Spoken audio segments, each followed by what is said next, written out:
Brittany Simon leaked a DM. What are we even leaking here? Destiny is famous for being friends with bad people. And when it came to Brittany... I already know everything she's gonna say, and I know this. Oh, I already know. I pre-watched this in my brain. I already know everything she's gonna say, and I understand what she's gonna say, and she's 100% right. Normally, I wouldn't care. I shouldn't say that I wouldn't care. I should always care, actually. But it's actually bad because I'm setting a bad example. I remember she fought with me in the car for my phone. And if she got my phone, it was all over because she'd see me texting her friend. And all right, she walks up to me. She slaps me in the face. Brittany Simon leaked a DM. On a documentary about Steven. So I had like a thing put together for me so that I could go through all of his VODs really easily. And they make it so that I can just pick his channel and then search a word. Do you think there should be upfront rules set in debates like the Jones ones, like for fairness, only allowing source-based arguments, preventing tangential rambling and non-engagement questions? Yeah, probably there should be. But they weren't ever going to do it in that thing. And I'll go through his entire transcript on his entire channel, and it'll tell me exactly the timestamps of where he says these words. And so, so I can do the same thing on your channel or anybody's channel. What is this about? What are we even leaking here? It's just like, yeah, search like Destiny lunch. It doesn't come up with anything, so the VOD's probably... I just timestamped for the DM? Why do we even need this? What do we...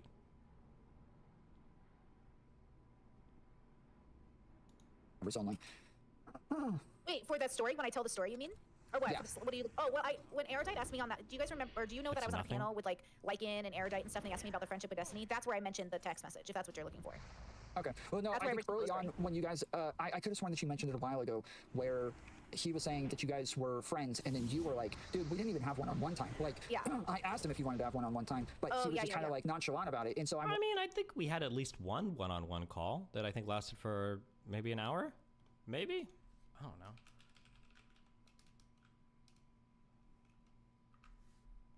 Wondering if in there you said like he didn't really like wasn't clear enough and that wasn't consent for me and I needed to be a bit more explicit or something. And so yeah, look it up because I do not remember it being a consent issue. I was just trying to imply it wasn't an investment issue, which is totally fine. Like again, Destiny doesn't need to be close to me. It was just like after the bridge burning, everyone was like, he was your best friend, he confided in you. And I was like, I'm so confused about what people think is happening behind closed doors. But I just met this man, and even though I like our friendship, I'm very confused on why I'm given like all this responsibility in terms of his feelings. But I also understand, honestly, can I be real with you? After I saw that Cherry tweet, I was like, I thought we were cool. And I was like, oh, this is how Destiny felt when he saw my video. And so I realized like, yeah, that fucking sucks. But also like, I just processed it as like Cherry's doing her own thing and having her own opinion. But I did for a minute think like, oh, he just felt like I thought we were cool. And we are cool. But I think if you watch my content, you have to know that like I'm very critical, but I love everybody. But I think Cherry is putting out this tweet to almost like say, like I'm something that's false about me, I think. So like that's why I'm a little annoyed. But also like if you don't think I asked for enough consent. Okay, I don't know. Fuck, I thought I might have been wrong about something. Well, now I'm not sure if people are talking about something in the background that maybe I was wrong about, and now people think I was lying. Tree messaged me a few days ago asking about doing a video, and she asked me about whether or not, I mean, this is all open, I guess. I'm not like leaking anything. Tree asked me whether or not me and Brittany had talked about doing that slap thing before she came to stream, and I said no. So I thought maybe she was like contestant. Maybe she did bring that up before. I just don't remember. I don't think she did, but she might have, and I forgot. But I don't think she did. But also, that wasn't a big deal at all either. So, yeah, I don't know. Or that wasn't like a bad thing at all either. Yeah, I don't know. Okay, never mind. I thought maybe I was wrong on something I said there or something. What slap thing with Abba? Yeah, where she slapped me and then Abba slapped her or whatever. Britt is not contesting that. Oh, she doesn't have to contest that. There's nothing wrong with that. She didn't do anything wrong or bad there. Like, I'm pretty sure she asked me before she did it. It's not like she was like, she just like hit me, right?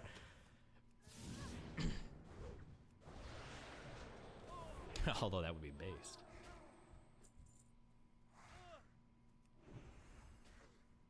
All right, let's, do I want to watch this? Tree's point was that when you said it's up to you for lunch, Brittany interpreted that as a no. With the slap thing, you said it's up to you, and Brittany interpreted it as affirmative consent. Oh, wait, what are we even talking about? What video did Tree make? Hi. Hi. Live, is it a video? My God, why is this channel so Tree 311? you feel like you have any open questions on the Israel thing? Are you done with it? I feel pretty done with it. The only thing I might want to do now, we'll talk about this at the end of when we're talking about stuff, is learning history of Iran for like the past like 120 years. Might be interesting. Tree 311? Is this a channel? Just Tree 311.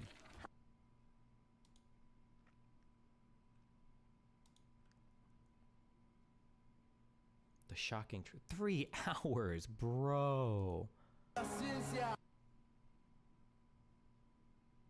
Just Tree 411. Nice.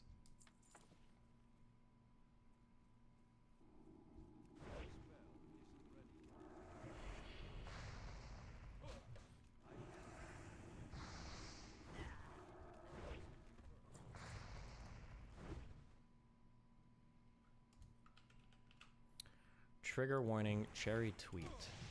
Tree of Logic did a stream yesterday explaining how, from her experience as a dominatrix, Brittany Simon was wrong to take Steven saying, if you really want me to, if you really want to do it, it's consent to slap him. Brittany happily took it as consent until Tree said Steven told her he didn't want to do it. I never gave this a second thought, but now I realize things Brittany says from that trip don't add up. To this day, Brittany complains about not having one-on-one time with Steven because when she asked him to get lunch, just the two of them, he said, if you want, and she said, oh, no thank you then. She explained, if you want, didn't make her feel like Steven wanted to spend time with her. Wait, hold on, wait, real quick. Until Tree said Steven told her he didn't want to do it. I've never said this before.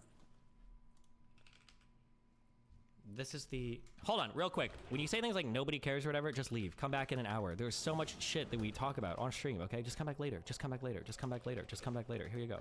Come back in a month, okay? Jesus.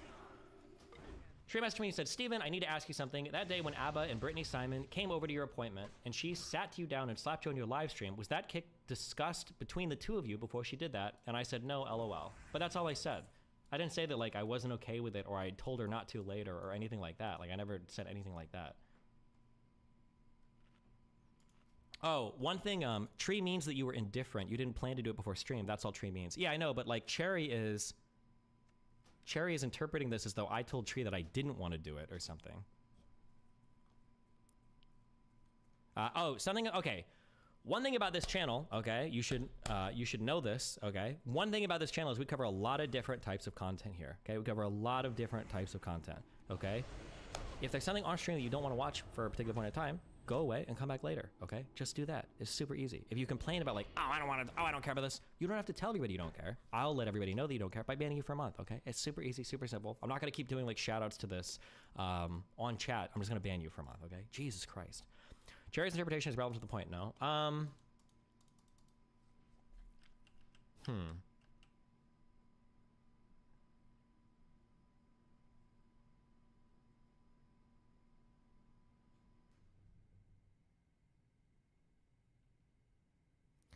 I think what's happening here is here's what's probably happening, and here's like the explanation, right? I think what's happening is if Brittany is asking me, do you want to have lunch? And I'm like, yeah, if you want to, sure. The if you want to sounds like she would be forcing something that like I'm not going to enjoy or have fun with, and like why the f would she waste time hanging out with somebody who's not like enthusiastic or excited to hang out with her, right? But when she's asking me about the slap thing, that would be something that would be really fun for her to do. So if I'm like a little bit more, you know, whatever, then she's okay just having fun with that. She doesn't care if I have fun with the slap thing, which maybe that might be Tree of Logic's point actually. But maybe, yeah. This might be me being a pushover moment. Maybe that is kind of true actually, I guess, yeah.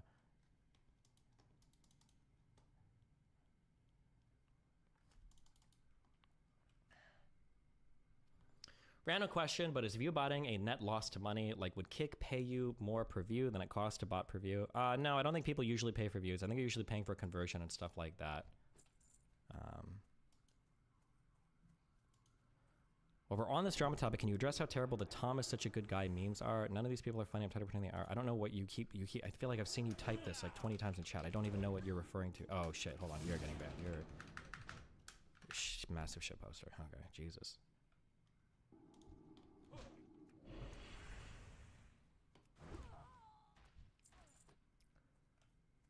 The shocking truth about Brittany Simon. Why would Brittany rescind her lunch invitation if she didn't think you two were that close? Seems kind of weird. I don't know.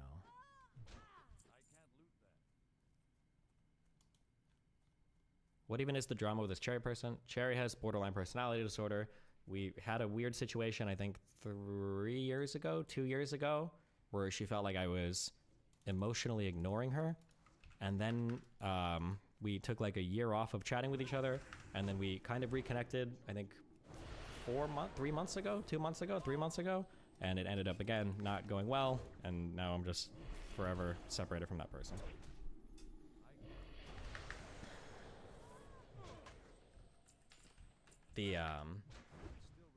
Yeah, I think I realized that as a public figure or semi-public figure or whatever the fuck I am, I don't think I can deal with I can't deal with BPD people because when they're not. I think one of the things when I'm talking a lot of shit now, I could be wrong on all this, so warning. I think when BPD people are having their issues of severe, what's the word when you're feeling abandoned? When you're having your severe abandonment, I think one of your compulsions is to spam message the person until they talk to you, and you'll do anything to alleviate the severe anxiety you're feeling with that compulsion, right? That's what you're trying to do. It's like, please respond, please respond, please respond. And for me, when somebody's having like a BPD freak out, I'm icing them for a week. I can't talk to you. Like, this is too much. But the problem is when you're a public figure, well, the next way to alleviate that compulsion is for that person then to go on Twitter and start spamming a bunch of random personal shit to try to get you to respond, which was very, very, very annoying. Yeah, so I could never trust this person again. Yeah. Polar opposite. So when you see me say a DNS relationship, I'm talking about somebody's the top, somebody's the bottom. Somebody's the dom, somebody's the submissive, okay? Now, when we're talking about that and we call somebody vanilla, this is somebody who lives a regular life. There's no kink, there's no energy exchange whatsoever, all right? So it's just somebody who just likes, just do everything that ain't dealing with kink. Does anybody have any questions? Let me know, because I need to break this down to you so you can understand, what a POS Brittany is and why I'm kind of shocked that nobody called her out so far. All right, so even though I have retired from the business, there are some times, before I got married, where I would be interested in doing certain dominant things to men, right? But you always have to have consent, especially if they're vanilla. And when someone does something to you without consent, not only have they violated your trust, they violated your boundaries, but they also violated you as a person. You always, always, always need consent. Please recommend a DSLR camera I should get for streaming. I'm looking to upgrade my equipment. The go-to cheap suggestion before was always an A6100. I feel like this was your good stepping stone between a really expensive setup versus a decent camera. But I don't know if there's a newer camera that people recommend or not. So I don't know. That's what we recommend in the past. Consent. Now, you can get consent without being boring by saying, hi, let me see, what could I use an example? Scenes with a contract. That's y'all watch too much, what was the name of the kink movie? Response to the vanilla allegation. She's saying that I don't live a kink lifestyle, which is true. I don't know all the BDSM shit that well, so take everything I say with a grain of salt. But when people talk, in common parlance, when people say are you into BDSM? What they really mean is, are you into restraints and choking? That's what most people mean. 95% of people say, oh, you like BDSM? Oh, I'm sub, I'm dom. What they really mean is, I either like to choke you or I like to lay there and do fucking nothing. That's what 95% of people mean. But in actual BDSM relationships, the power exchanges are a lot more visceral. They're a lot more prevalent and sometimes in everyday life, the relationship you have with your partner, and then the acts that exist in the bedroom and the relationships between those acts and the partners, they all of them have these undertones or overtones, I guess, of sub-dom relationships or whatever. When she says I live a vanilla lifestyle, she's saying that I don't live a life of kink. I don't participate in any of that, which is true, which is gonna be true for most people, yeah. Even if you are a dom or a sub person, or even if you do restraints or BDSM, most of the people that say that don't actually live these lifestyles, they just like to do fun things during sex sometimes. It's a different thing, yeah. 50 Shades of Grey. Contracts are only for a slave-dominant relationship. You know what I'm saying? So say, for instance, I want to tie a guy. Well, look at Darius. What? I don't need a contract with Darius, okay? Darius pissed me off. Darius disrespected me, and he wanted to do a collab because he thought I forgot. I told you I hold grudges, and I said, no, Darius, you're going to have to submit to me. I need to punish you. You're the man. Thank you. I will start there, and if need be, I can downgrade. Well, listen, bro. Somebody in chat just said my advice is 10 years old. I don't know if this is like the new, or if this is still the go-to. Hold on. Let's check. Is the A6100 still a good buy for beginners? The A6100 has weather sealing, better build quality, better EV. I would pick the A6100 every single time. Okay, well, this guy 6 months ago said this. So, but this might even be more expensive, so I don't know. Good luck, buddy. I was very explicit about that, didn't I? Press one if you were here. I said, I must punish you. The only way I will collab with you, you must submit to me. I use those exact words. I said, you made me mad. Is there a difference between being a sub and being a woman? Yeah, they have nothing to do with each other. Piss me off. The only way you're going to do a collab is you must submit to me for punishment. I am upfront and honest what I want to do to him. And I said, I want to cane you, spank you. Have we had enough female crazy orbiters or encounters to change your shitty bubble-wrapped view of women? Or no, more do we need, LOL. I don't know, Golem86. Throw your mom up here and we'll see, okay? What's your bedroom stamina methodology? Just come over and over and over again, okay? Have 50 orgasms, okay? I want to paddle you. I'm going to tie you up, pull your hair. I just talk all the stuff that result in pain. So I was upfront with him, okay? What you don't do as a woman, or you don't do as a dom, you never do something that someone is not aware that's coming, and you don't do it without consent. So, for example, we'll use Darius again. Say, for instance, Darius didn't know I had a grudge.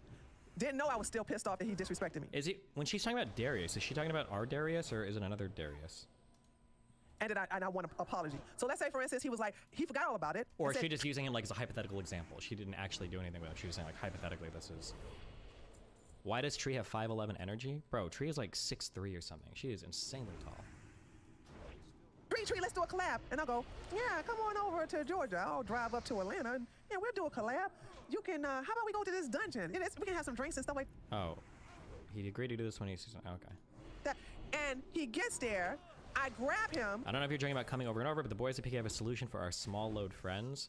Oh, that lock and load shit. I actually tried that for a month or two and it didn't do anything. I don't think that lock and load stuff does anything. If you want to come a lot, there's 3 things you can do. 1 is edge, 2 is wait at least a day or 2 between orgasms, and then 3 is make sure you're drinking lots of water. Those are, I think, from everything I've read and seen, I think those are like the only things that will actually help you. There's a ton of other people that talk about like all these weird cum tricks or whatever you can do.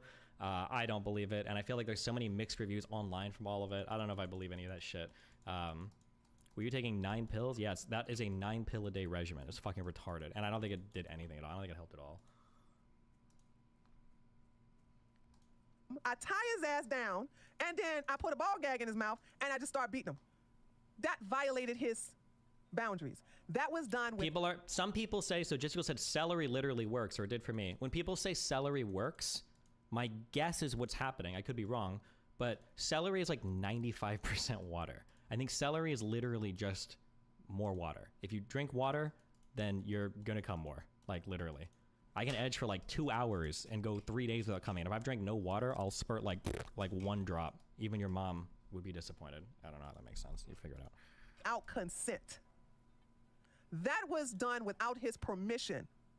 You never, ever... Do you have trouble coming on Vyvanse? I'm using that shit and it takes a lot longer for me to come. Okay, I will give you 1 negative side effect of Vyvanse, okay? Warning, okay? This is a negative side effect of Vyvanse, okay? Be very, very, very careful. I don't know if this is everybody or just me, okay? Be very, very, very careful, because you can unironically fall into a gooning black hole, I think, if you're on amphetamines. You could decide to masturbate at 6 o'clock, and then it's 10 o'clock, and you don't even know how the fuck that happened, okay?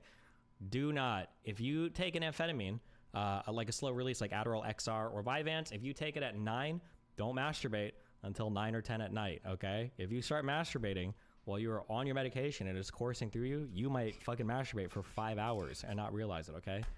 Be careful. You do not want to do your medicated gooning sessions, all right? Oh, celery also might work because it has zinc too. If you're deficient in anything, then obviously getting your levels up would help too. Zinc is also good, I think, if you're deficient in zinc. I think they can also affect your testosterone levels quite a bit. Or at least a little bit. Never, ever do that. You never do that. You never do that, okay? any man or woman who Apparently wanting a big load is a male fantasy thing, and most women actually hate it. That is almost certainly not true, but violates a person's boundaries and you do something against them without consent, you are a dangerous person and you're also you're a POS. Now, even though I'm retired, the part of me of looking at people playing safely, especially with vanillas, is important. And sometimes I see things that other people don't see. So Destiny is famous for being friends with bad people. And when it came to Brittany, I already know everything she's gonna say, and I know this. Oh, I already know. I pre-watched this in my brain. I already know everything she's gonna say, and I understand what she's gonna say, and she's 100% right. Normally, I wouldn't care. I shouldn't say that I wouldn't care. I should always care, actually. But it's actually bad because I'm setting a bad example. I've even talked about this before. Okay, real quick. Okay, sex talk time, okay? Never, ever, ever, ever, ever negotiate anything in the middle of an act because people will agree to things that they probably don't actually want to do. For instance, if you get a girl really horny, you might get her to agree to fuck her in the ass because she's horny and she's like, fuck it, let's go for it, okay? The problem with doing things in the middle of when you're heated is because you're horny, you're in an emotional state, you're like feeling good, you've got all the endorphins, you've got everything going. You might agree to something, and after when you're done, you're like, fuck, I actually really didn't want to do that. This was, fuck me. This is like a line that I didn't want to cross. Like, another good example is coming in somebody unprotected, right? Some girls might be like, oh, like, let's wear a condom. You're like, oh, well, fuck it. I'll start without a condom. I'll get one later, blah, blah, blah. When it comes actually to come, she's like, fucking fill me up, baby. I can get a plan B. Fuck it. Yeah. Negotiating things in the moment is almost always bad unless you have a high level of trust and you know that you're with somebody that has a big, big, big backbone. There was a girl that I hung out with in Sweden that was very, very, very good in the moment about like setting boundaries. One of the only people I've met who, yeah. And so I think like if I was somebody like that, where I could be like, hey, do you want to do this? She'd be like, no, I don't actually want to do this. Cool. Most people, unless you know them and you've got a high level of trust, you know they're really firm on their boundaries. Most people, you do not negotiate things in the middle of an act because there's a lot of pressure to agree. The emotions, everything are running wild, blah, blah, blah. I think what Tree is going to bring up is that we're on a live stream. I'm trying to look cool or be cool for my audience or whatever. Brittany's this little, 4'11" girl who suggests like, oh, can I slap you? It'd be cute. I don't think I've ever been slapped before. I don't think so. So to introduce me to a new like kind of power dynamic kink play thing like this in the middle of a live stream that I hadn't negotiated ahead of time for her enjoyment and benefit, like in the moment, is a pretty egregious act of violation of consent. I think that's the argument that Tree's about to make. And she is 100% right. I should have said, I should have either lied and said, sure, since we've talked about this first, so that the audience wouldn't get the wrong impression. Or I should have told Brittany, like, maybe tomorrow we can do it, let's talk about this first. That's what I should have done. he thought that Brittany was his Didn't you have domestics with your baby mama? Yeah, but we didn't usually hit each other unless it was with like other things. Usually we were just like grabbing each other and choking each other or pushing each other. girl that he could trust. I do believe, if anybody from DGG is here, you can correct me. I do believe Destiny had the nerve to say he could trust Brittany with his credit card and his bank information. Am I misquoting him? Slapping during childhood can get traumatic such triggering later in life. It's very personal, so be careful. Oh, Jesus Christ, maybe, yeah. Well, when Brittany slapped me, I didn't get triggered. I did find out, though, which is kind of funny because I've always considered myself immune from trauma because I'm a god. I do have one trauma.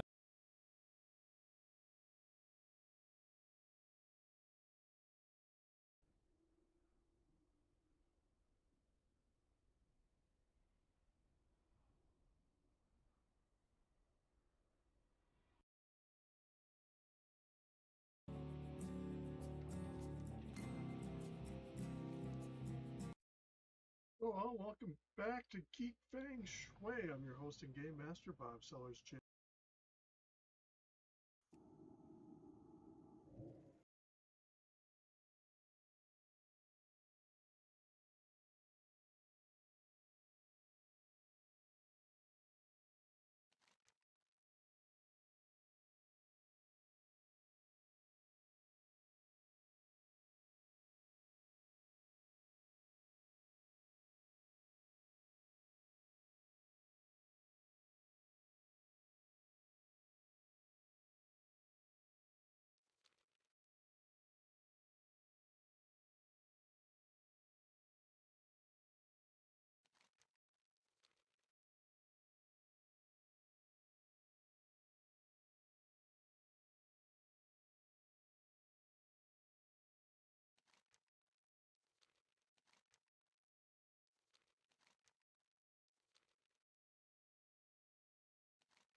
kom jeg ind i det, fordi jeg vil.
Ind i det, og der var ikke noget, der kunne stoppe mig. Jeg var den 1%, som der ikke kan stoppes. Så hvis jeg havde mødt dig, før du startede i det her, og sagt, hvordan ser du på det her miljø, hvad havde du så svaret? Så har jeg sagt, det vil jeg ind i. Altså, det er de korte ord herfra. Der er nogen, du ikke kan stoppe, og det er derfor, der kun er 1400 barokker bandemedlemmer i hele Danmark. Der er nogen, du ikke kan stoppe. Jeg var en af dem. Hvad drømte du om? Hvilke billeder havde du af, hvordan det ville være at være med? Jamen, jeg har drømt om store Harley Davidson og langt hår og langt skæg og det frie liv og broderskab og det der med at have brødre i hele verden, det tiltalte mig helt vildt. Blev drømmen opfyldt? Ja, det gjorde den til dels. Men den endte også meget bræt. Ja. Jeg blev smidt ud jo. Så. Men du siger, at den drøm, du havde på det tidspunkt, det var i virkeligheden også et billede af, at der var en anden tilværelse, eller der var en anden vej at gå, end den, som de fleste mennesker går, ikke? Jo, altså den rigtige vej, som jeg også burde være gået, der kunne du bare ikke, der kunne du slet ikke tale mig ind i. Fordi jeg var skydeklar på, og det var det her, det var noget, jeg ville med mit liv. Og det var det, du sagde før. Du sagde, at der var ikke nogen. Du tilhørte den 1%, der ville det her, og der var ikke nogen, der kunne have skubbet dig i en anden retning. Hvorfor ikke? Men jeg tror simpelthen, der er altså, heldigvis, kan man sige, så få, der gør det. Ja. At de skal ind og have alle de her knups. Det er ligesom, når man er lille, så når man falder og slår sig, så lærer man det på en hård måde. Det måtte jeg også gøre. Men der var ikke noget, der kunne stoppe mig. Nej. Simpelthen ikke. Altså, det var et fokus, et mål, jeg ville opnå at have det ryg med på.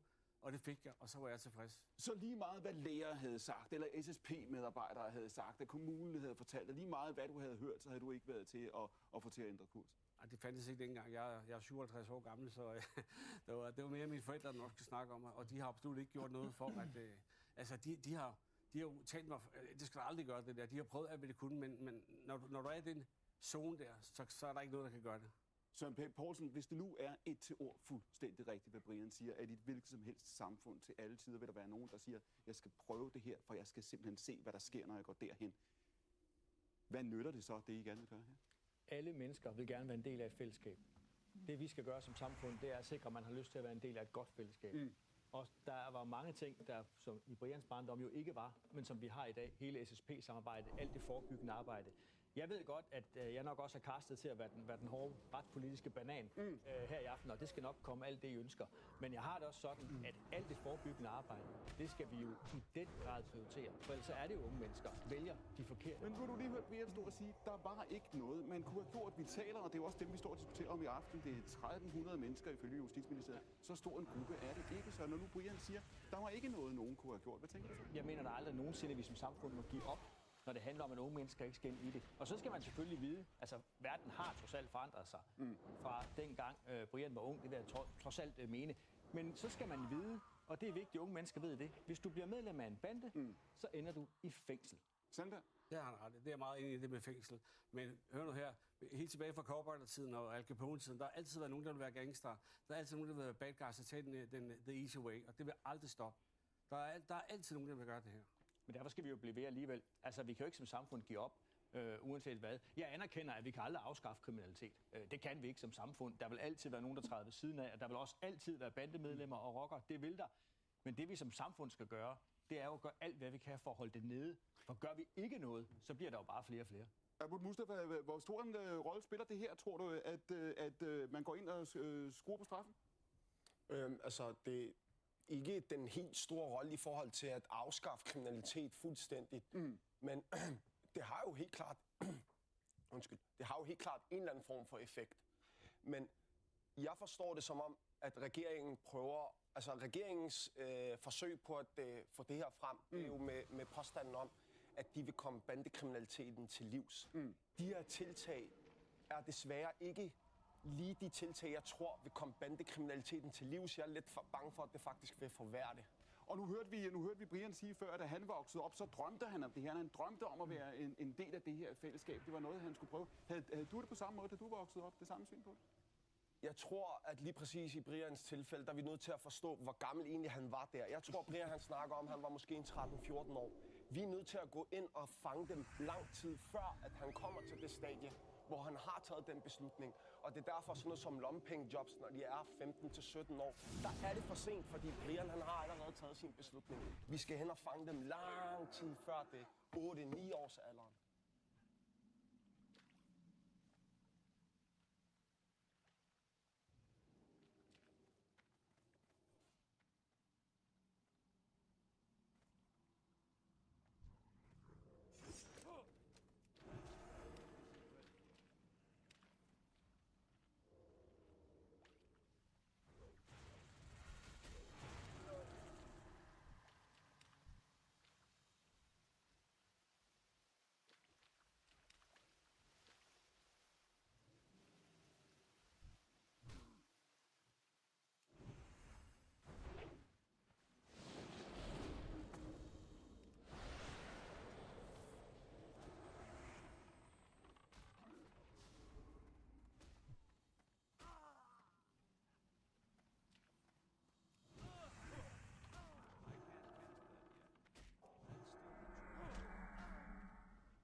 Welcome back to a very special episode of Wild 'N Out. It's the return to Cat Williams. We got the GOAT in the building, y'all.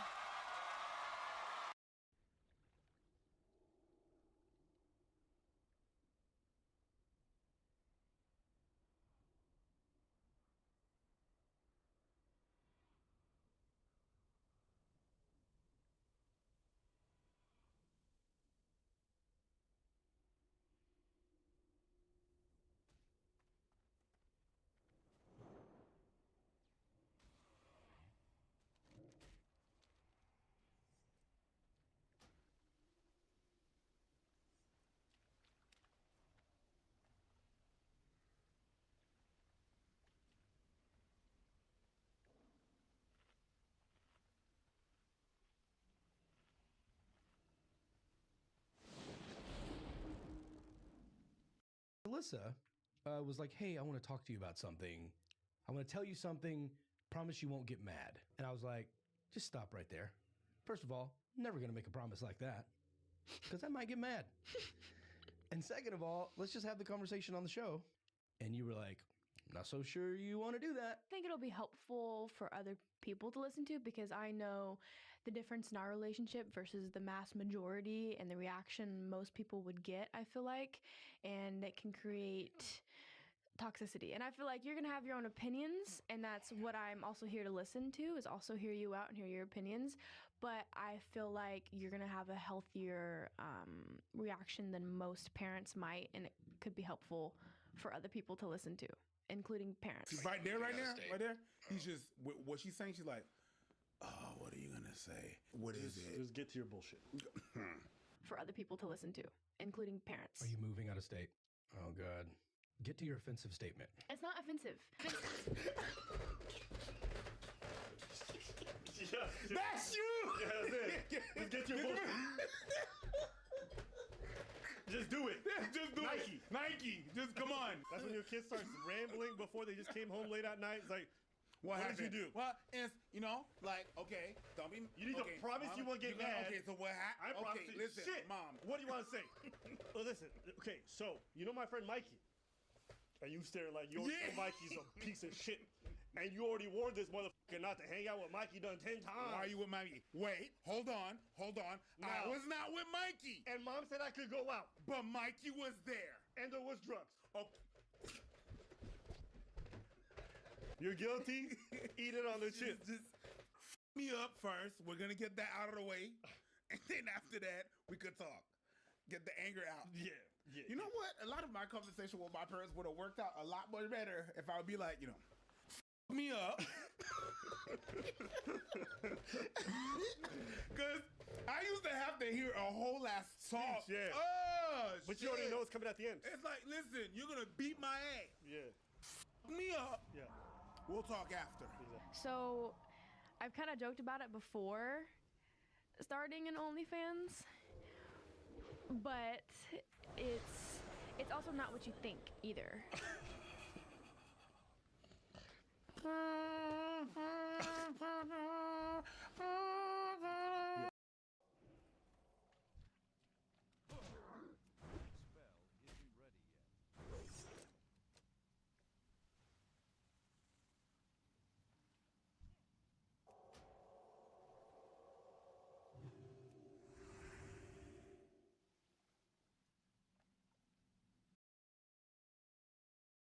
Starting an OnlyFans, but it's...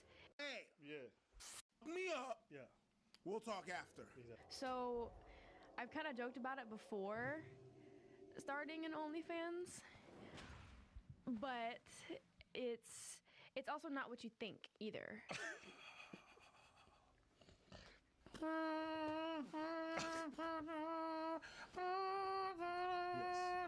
I would be taking a more model route. In that way, we obviously have a little bit of a presence together, so I want to get your opinions and thoughts, and I also want to tell you, but I also feel like I have assets that I could capitalize on. And Call them assets. That's a wild way to talk to your parents about your body. I don't care what nobody says. There's no place. I don't care how progressive you are talking about like, you know what the thing is? My assets to your parents is weird. You know, and I know a lot of you viewers already agree with me. Yeah. Before you agree with me, a lot of y'all also come from weird backgrounds where talking about anything sexual is always taboo. Mm-hmm. And that's also really fucking weird. Because a lot of y'all be out here in these streets doing a bunch of dirty business, and you can never, I come from the same background, you can never mention anything. But this end of the spectrum is also really weird to me, where it's like, you can talk about anything. I'm a businesswoman. You taught me to be a businesswoman. And I have my boundaries as well as my own adult. There are a lot of things that I won't do, but there's also, you know, some modeling I would love to do anyway. So there's that. You know, I love you. I respect you. I wish I had sons. Raised you to be independent, to be, like you said, to be business-minded, to be logical. And I guess the biggest thing is you being safe. Like, having a daughter already, knowing that you're highly likely to be assaulted or hit or groped or something like that, that's already on a father's mind when he has a girl. So there's that protection part of me that's like, I don't want you to be opened up to even more people stalking or chasing you or doing stuff because... Bro, you should have thought of that before you put her on your podcast. You should have thought of that before she had a TikTok with millions of followers. Say whatever you want about X work, want them to go against it, that's fine. But your kids are never going to experience as much unwanted attention from weirdos as when they're on social media and they're popular. I've never had so much unwanted attention from weirdos as right now. Yes. She's like well known on TikTok, or like she has a pretty large following. Like that world has already opened up to her. There's a lot of reasons to not want your kids to do X work, but it seems kind of odd to say this when you make your kid a little celebrity mini, whatever it is, you know? That's what I'm saying. Well, I have bail money. Like, I'm willing to straight up go to prison. I know. That's already a problem that we have to deal with. And then on top of that, you being like, oh, here's a booby. Now, just a booby. A lot of what I'm feeling is like protection. I don't want you to do something that's going to make something harder on you later in life. Like, when I was 19, I thought I was going to be one thing, and my life completely went in a different direction. What if when you're 37, you decide to run for president or run for some kind of office, or you want to be taken seriously as an actor in some major, or you want to be an outspoken, activist in a certain thing, and this comes back to haunt you? Maybe society will grow up and that kind of stuff won't affect you negatively, but I'm concerned with your safety, I'm concerned with your future, and I don't want you to do anything that's going to harm future you. My fear is that you would do something now, get money now, and then when you're in your 40s, you look back on it and go, man, I really had an opportunity to do something bigger with my life. And because that stuff exists on the internet, now I'm prohibited or restricted in some other aspect of my life. I raised you to respect yourself and to be safe. And I mean, you're a grown woman. You're going to do what you're going to do. Doesn't feel great. But I love you and I respect you. And if that's what you want to do, then, I mean, I support you in whatever you want to do. I just really want you to be careful. Well, that's why I have everything that I just said, not only your safety, but your future opportunities. Like, if you're going to do something like that, to do it in a way that's classy and respectful of who you are and not ruining future opportunities. Yeah, and that's where, like... Go ahead. Dad, I respect the way you're talking to your daughter and the way you're able to have a conversation with that shit, right?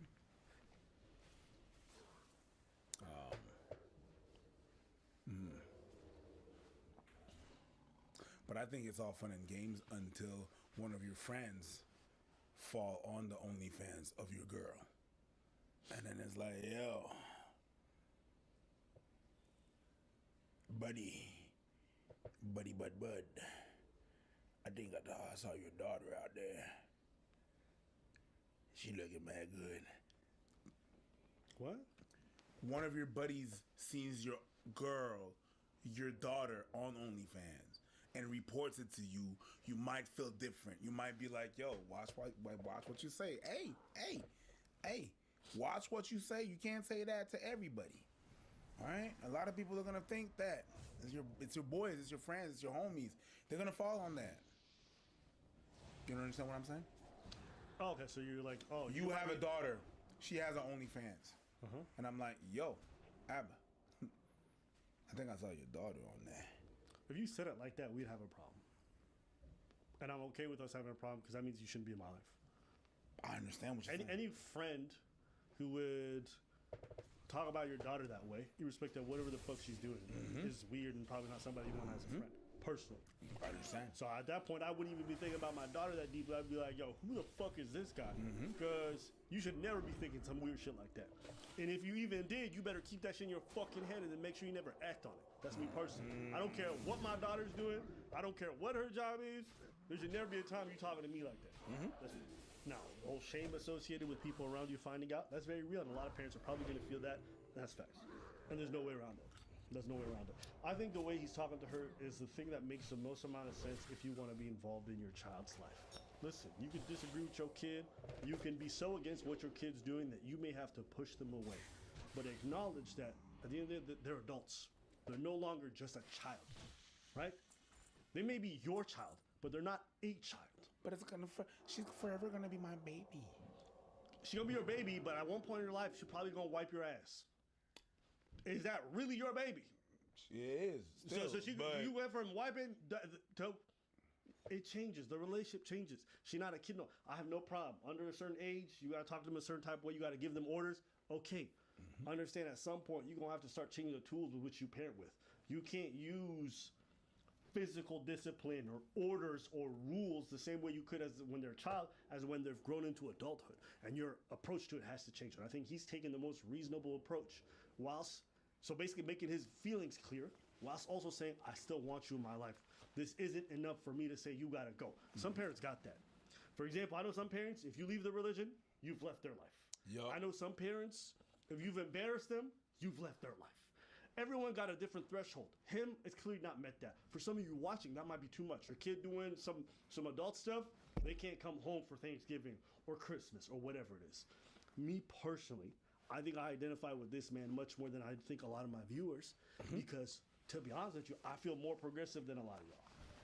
And it's not to throw shade at nobody. I just couldn't see myself throwing away my child or pushing them out of my life because they did X word. I would disapprove of it strongly. I'd be very much against it, but I would never push them away where they no longer felt like they had a home under my roof. Right? I feel like there's also a culture of wanting to school everybody. There's that culture of people wanting that to happen, especially on social media. Yeah. And sometimes discourse is just like, I'm talking to you. I can disagree with you without yelling at you. I can disagree with you without being mad and stuff like that. We can just both disagree and be like, you know what? Yeah. I disagree on that point. I don't agree with it. I don't have to scream at you. It's so common for people to scream and yell and be like, we disagree and be in a battle when we disagree. Disagreeing with someone doesn't necessarily equate to that. I think the disagreements sometimes don't even make sense to me because these guys are all operating in the comment section based off of logic. It's like you have a distance from the issue so you can afford to be like that. Yep. When it's your niece, when it's your daughter, your son, it's a much difficult conversation. And like, yeah, we say facts over feelings, blah, blah. But if you think about it, family is all about feelings. Family is all about emotional attachment. So you can't rid yourself of that conversation. I know this because like, this is not a daughter, but I have my niece who's here 3 times a week. Do I think I could distance myself from somebody I'm that close with? I've literally watched when they're a little person to when they're grown and throw them out of my life because I don't agree with their adult decisions? I don't think I can. I'm gonna be honest with y'all. You know, if they were like diddling kids or doing something that like they're harming other people, that's a different conversation entirely. If they're just doing work I strongly disapprove of, that's not enough for me to disown these kinds of people. That's me. Even if they're arming themselves or people around. I can't go with that. I can't like, it's like, so I can distance myself from people that entertain certain relationship that I can't, you're dealing with that kind of people. I can't even be seen with you. I can't chill. We can't be So you have a different threshold than me. Seems like you, even if they're engaging in really strong criminal activity that's harming other people, you're not necessarily willing to push them out of your life. I'm willing to. Oh, you're willing to? Your kids? Not my kids, even my friends. I got some. Forget friends. I'm talking about something much more intimate. That's a different relationship. The thing is even like sometimes I can understand like with the work that we do and stuff like that. Would I? So clarify. Hold on. Clarify the question. What the question is? It doesn't. Would I distance myself? It doesn't even matter. My whole point is everyone got different lines. I understand. You may have a different line. What is the question? If they're harming other people. Yeah, I can. Okay. Me, it depends on what kind of harm. Yes. If they assault somebody, is very different than when they're dealing with kids. Sure. All this to say, some people work. I know some parents, if their kids doing that kind of work, they're like, get out of my life. I'm not one of them people, me personally. Okay? And I say this also, for me, I also don't think, this is a subjective thing, but for me, I think when I've had periods of my life where I didn't have my parent around, especially when I was a young adult in my 18, right? And I'm joining the military, my mom doesn't want to talk to me anymore because she doesn't approve of what I'm doing. And also, to my mom's credit, historical context, at the time, 9/11 had happened recently. A lot of people were going overseas for deployments. Muslims felt some type of way. My mom being a Muslim, she felt a lot of type of ways about her son joining the military to do that stuff. I understood her perspective.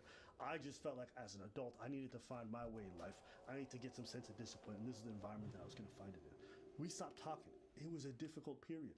When you don't have the support system of your parents, you don't have that emotional support, people backing you. Like I remember doing most of and I had nobody to call. Every time things would get difficult, I would watch my platoon mates go on and collect calls to call their families from the payphones and stuff, and I had nobody to call, right? That period was a very difficult one for me, and it made our chasm really difficult. Even when we did start talking, it was awkward for years. And now we're at a point where it's different because she's no longer trying to order me. She's no longer trying to tell me what to do because she's finally acknowledged, oh, my child is no longer a child. They've grown into their own person as adults. You gotta talk to people differently. And some people are like, yo, you can never talk about your parents that way. Yes, you can. You know what? My mom is my mom. I love her to death. She doesn't know everything. She doesn't always know better. Sometimes I have to slap the credit card out of her hand because she doesn't know how bad she's making financial decisions. And I have to do that for her well-being. Sometimes I have to push her into a car and drive her somewhere because she needs to go to a medical appointment for her eyes because she's too irresponsible to realize that it's not good to not go to the doctor. You're getting blind, stupid! I remember that shit. You know, I love my mom.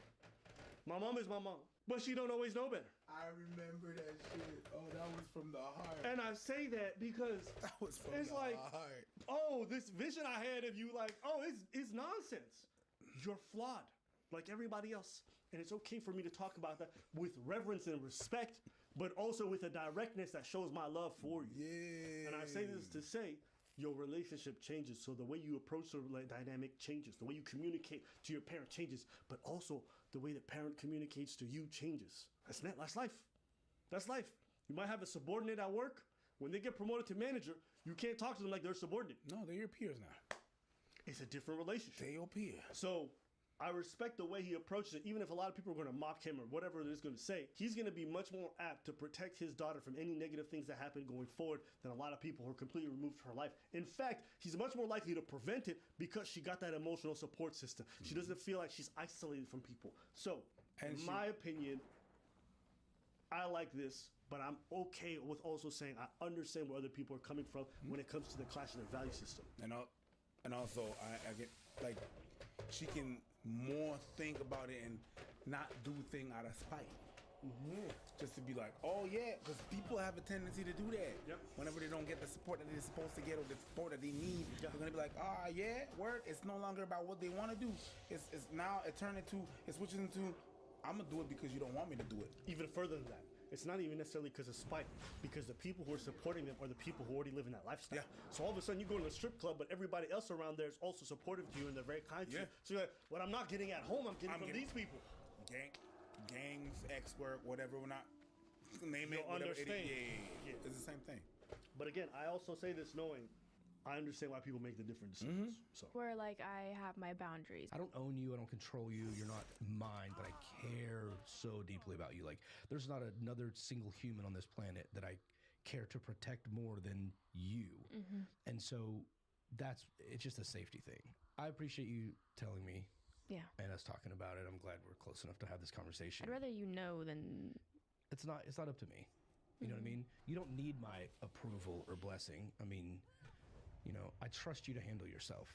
Like, my job as your parent is to teach you how to live without me. That's a bar. That's a bar. Hey. My job as your parent is to teach you how to live without me. That's a bar. That's a bar. Hey, say what you want about him, but he not lying. Now, some people might say he failed. That's up for debate. In my opinion, if he really had that mindset, that's beautiful. I think a lot of parents think they're supposed to be parents and guide forever. They think they're supposed to make decisions for you forever. I see kids in their 30s and their parents still deciding everything. Yep. I respect this. Italians. But what? Different cultures, different perspectives. Sounds morbid and screwed up, but I don't want to be on my deathbed in my 90s and having you being like, Dad, don't leave. I don't know how to do taxes. I'm like, I want you to be like, I got this. Let go. You're fine. I want to peacefully, you know, pass into my death knowing that you're going to be fine. So I've given you those tools up to this point for you to just handle your business. It's funny because I realized that one of my mom's pride is not even my success. One of my parents' pride is not even my success. One of my mom's pride is the fact that my sister and I are cool.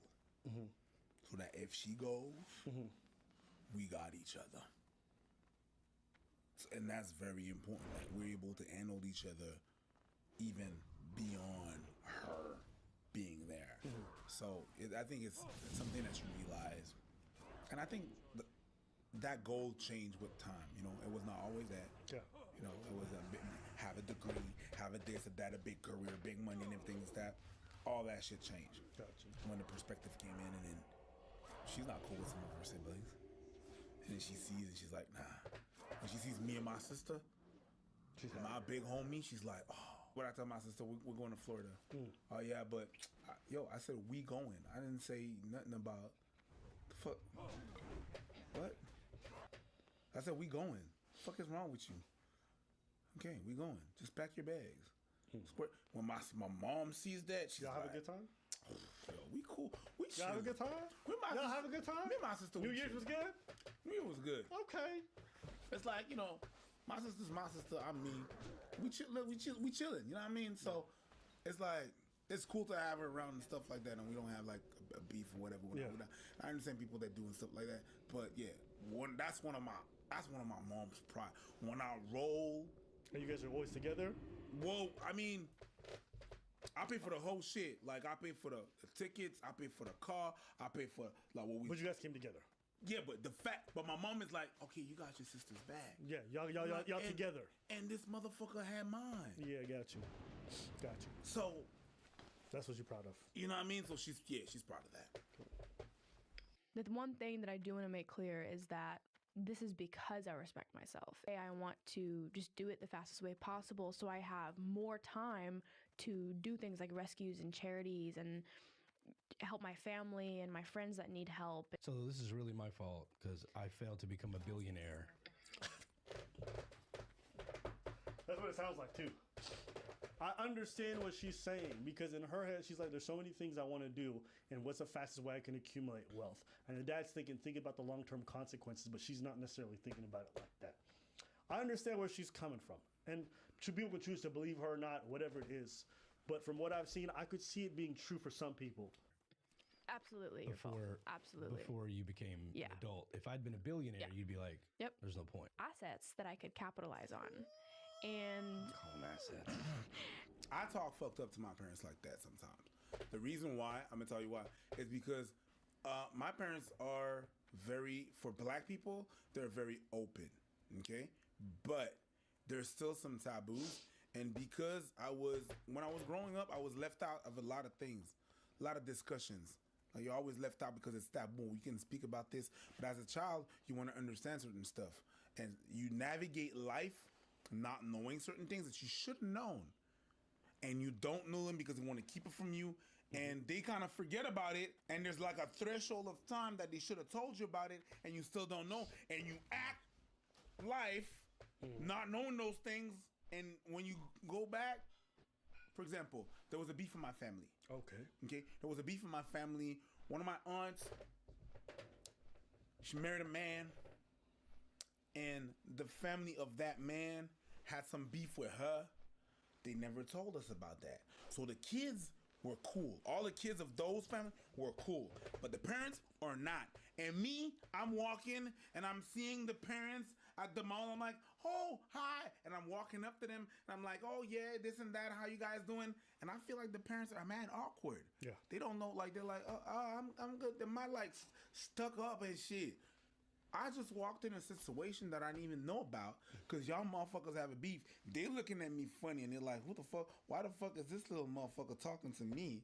Have the audacity to talk to me. But then I didn't even know there was a beef. Okay. But when I asked the question, so what happened? This is just, oh, don't even worry about it. There's nothing. You didn't want to tell me about it, or you want to tell me later. You forget about that. You don't tell me. And you make me walk in situations that I'm not even supposed to walk in. Because I'm supposed to. Taboo. Because it's taboo. Yeah. So all the taboos, I'm like, that You're shit. against it. I'm against that stuff. So whenever I'm talking, like, yeah, I will talk straight up about sex with my mom.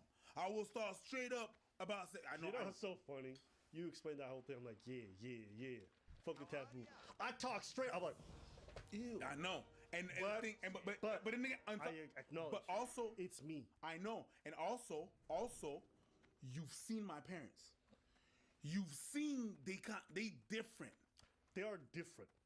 But in my head, a parent is still a parent. I understand. Because my cultural reference is just my parents and all the parents I saw growing up. And that would never fly.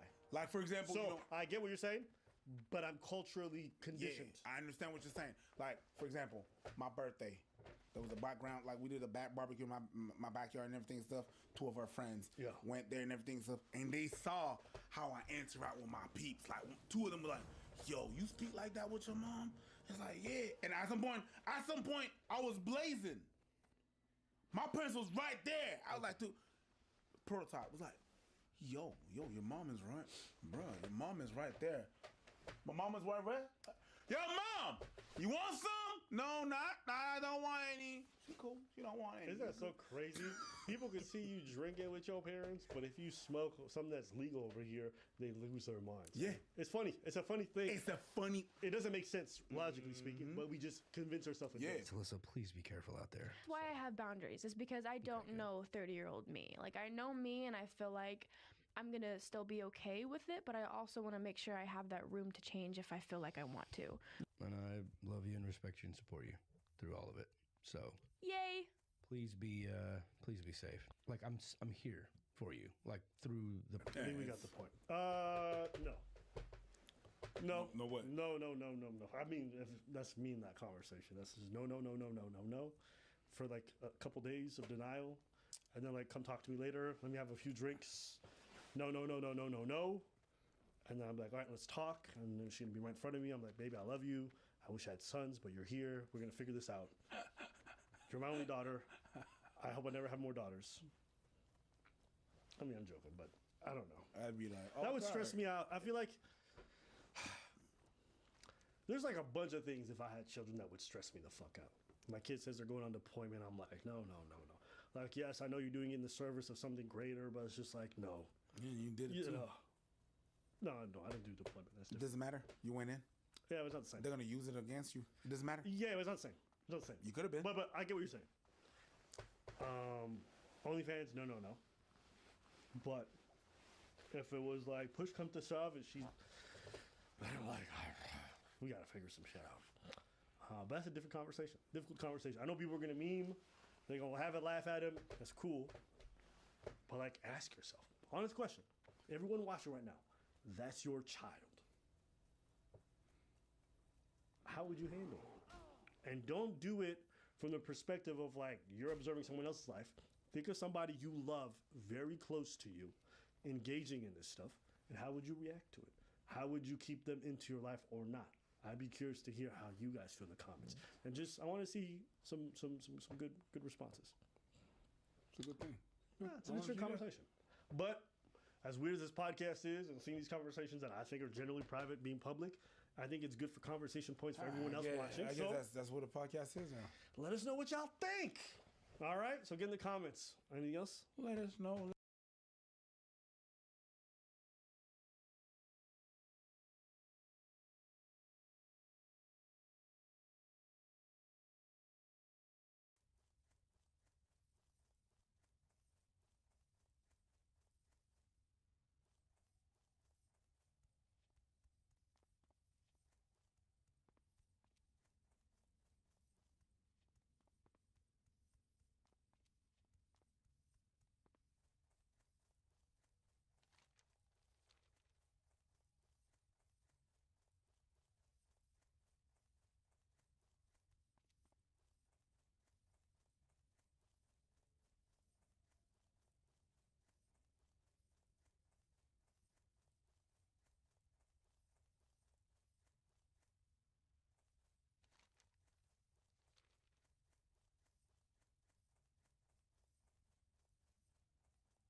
Is Twitch in danger of shutting down? I'll watch this. Uh-oh.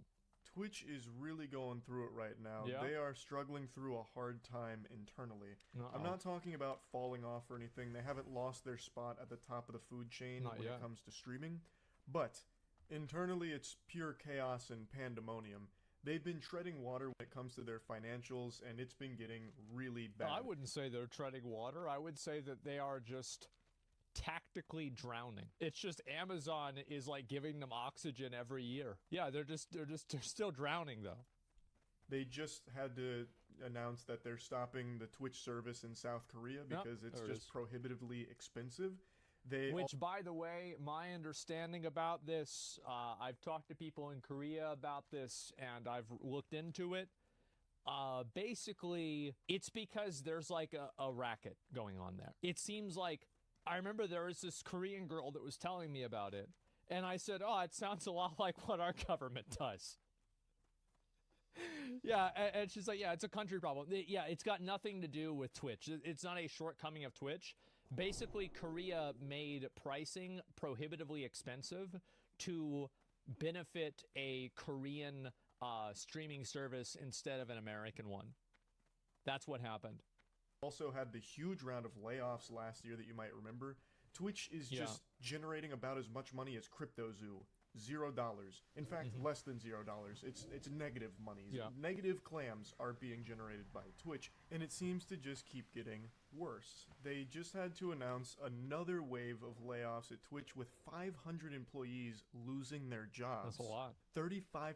Yeah, 35%. Like, the percentage is what really matters, right? For example, whenever Meta laid off 11,000 people, that was 11% of their workforce or something like that. But this is 35%. But I think also keep in mind that, like, South Korea is a huge digital consumer. They're a tremendous digital consumer. And guess what? I bet there's a lot of people there that had jobs at Twitch that were working and dealing with South Korea. And so whenever you can't deal with South Korea anymore, well, then you don't need those people. There it is.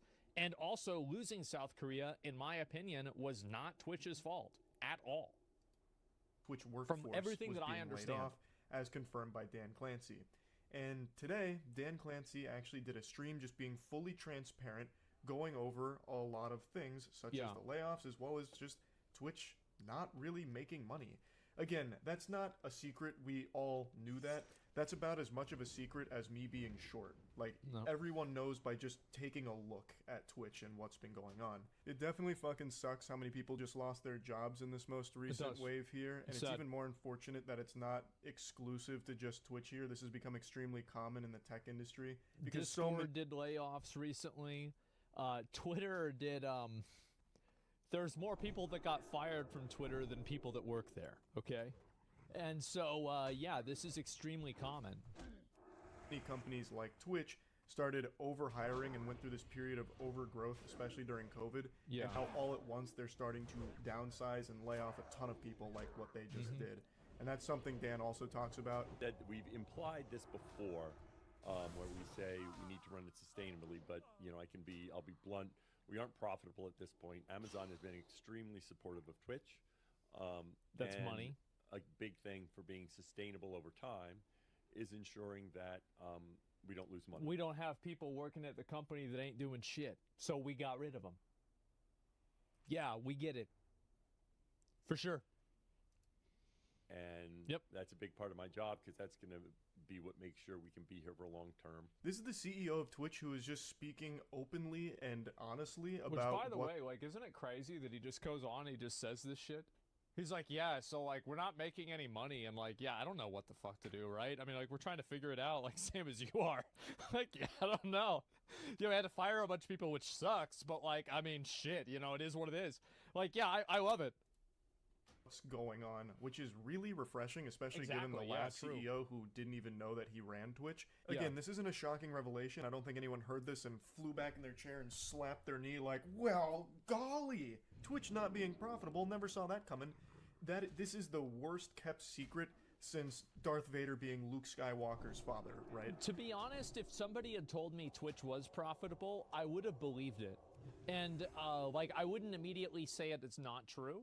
And the reason why is because YouTube for a long time wasn't profitable until, like, I don't know, it was like 2014 or maybe 16 or something like that, whenever YouTube actually started creating profit. So maybe Twitch became profitable, especially with the amount of ads that they added in, but I guess still they're not.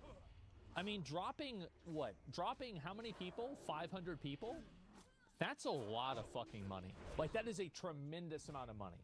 Like, if you're thinking like $100,000 for each person, because keep in mind, some are probably being paid more than that, and then there's also the infrastructure to support that person, which is like, you know, taxes, liability, you know, insurance, fucking social security, you know, having building space for them, having staff to support them. Like, you're talking about basically $100,000 a person, right? Somewhere around there.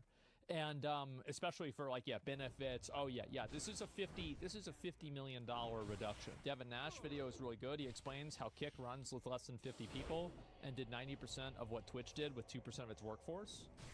Well, I mean, I can write Moby Dick in 1 minute. All I have to do is press Control-C and then Control-V. So I think that's very understandable. I could believe that. Everyone knew it wasn't making money, and Dan is now just finally saying that out loud and then going over how he plans to fix that. Before going too deep into this subject I want to talk about, I just want to give a round of applause to Dan here. He really does seem like he cares. He does. He's constantly streaming on Twitch and interacting with the community, like he plays games with other streamers all the time. When the announcement came with the layoffs, he wanted to go live and just directly answer questions about it and talk transparently about it. So honestly, it's appreciated that he'll do something like this. Now, he does say something that I had to raise my eyebrow at, and if this was an NFL game and I was a coach, I'd probably be throwing a challenge flag on the play. This? He says that Amazon has been super supportive of Twitch, and to that I have to say, are you sure? This is maybe some kind of hostage situation? Is Jeff Bezos just off camera with a baseball bat with nails through it, threatening you to say things like that? One of the major criticisms a lot of people, myself included, have stated is that Amazon seems really hands-off with Twitch as a product. That's a good decision for Amazon. I think Amazon is taking the Microsoft approach that Microsoft takes with a lot of their game studios. They say, we're buying you, you're going to make us money. And maybe you're not making us money right now, but you're going to make us money. We're not buying you for us to tell you what to do. We're buying you to make money off of your work. That's it. And so I think that's what Amazon looks at it for as well. They don't want to have to micromanage Twitch or tell them what to do. You've got to think about, Hey, like, yo, what up, D? Twitch is it's like a $2 billion business, right? I think that's how much money Twitch is worth now, maybe $2 to $4 billion. How much money is Amazon?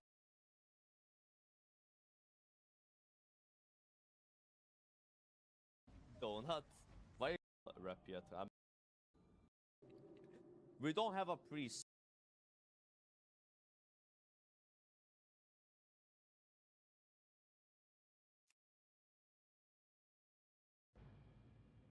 Yahya Hassan var en af Danmarks mest unikke personligheder. Fuck af med jeres borgerlige pis. Jeg kunne godt lide at skrive. Jeg kommer, jeg åbner røven på jer. Svinekød. Kun 18 år gammel blev han millionær og indskrev sig selv som en af de største kunstnere i dansk kulturhistorie. I ved jo ingenting om den islamiske kultur. Vi får jeres klubber til at ligne Syrien. Siden den dag har jeg bare skrevet. Men den pris, som Yahya Hassan betalte for sin succes, skulle vise sig at være fatal.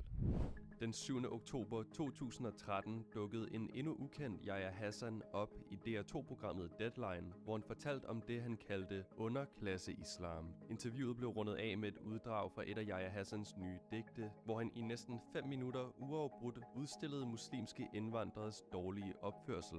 Og imellem fredagsbønnerne og ramadanerne, dig du vil have kniv i lommen, dig du vil gå ind i folk og spørge, om de har en problem, og alle sammen de får kontanthjælp. Jeg pisser på Allah og på hans sendebud og på hans alle mulige udulige disciple. Kort efter udsendelsen kunne Yahya Hassan konstatere, at han havde fået 27 dødstrusler. Men blandt medieeliten og det danske majoritetssamfund sad den unge digters budskab lige i skabet. 10 dage senere udkom han med sin første digtsamling, og inden længe var Yahya Hassan på hele Danmarks læber. Yahya Hassan er blevet udråbt som en frelserskikkelse. Pengenosser, morgenknæk, Gaza, striben, flygtning, svinekød, vantro, storhedsvanvid, et slag, et skrig, et tal. Yahya Hassan turnerede nu biblioteker, skoler og kulturinstitutioner over hele landet med sin digtsamling, som han reciterede med en råbende og samtidig nærmest religiøst messende facon. Han havde formået at vække hele nationens interesse for poesi. Hans digte var blevet pensum på en lang række af landets folkeskoler og gymnasier, og i december 2013 kunne forlaget Gyldendal annoncere, at hans digtsamling havde solgt over 100.000 eksemplarer, og dermed havde slået rekorden for bedst sælgende digtsamling nogensinde i dansk historie. Yahya Hassan havde på få måneder sat et gigantisk præg på den danske kulturscene. Han var blevet millionær for salget af sin digtsamling og havde høstet oceaner af anerkendelse. Men i hans bagland var reaktionen stik modsat.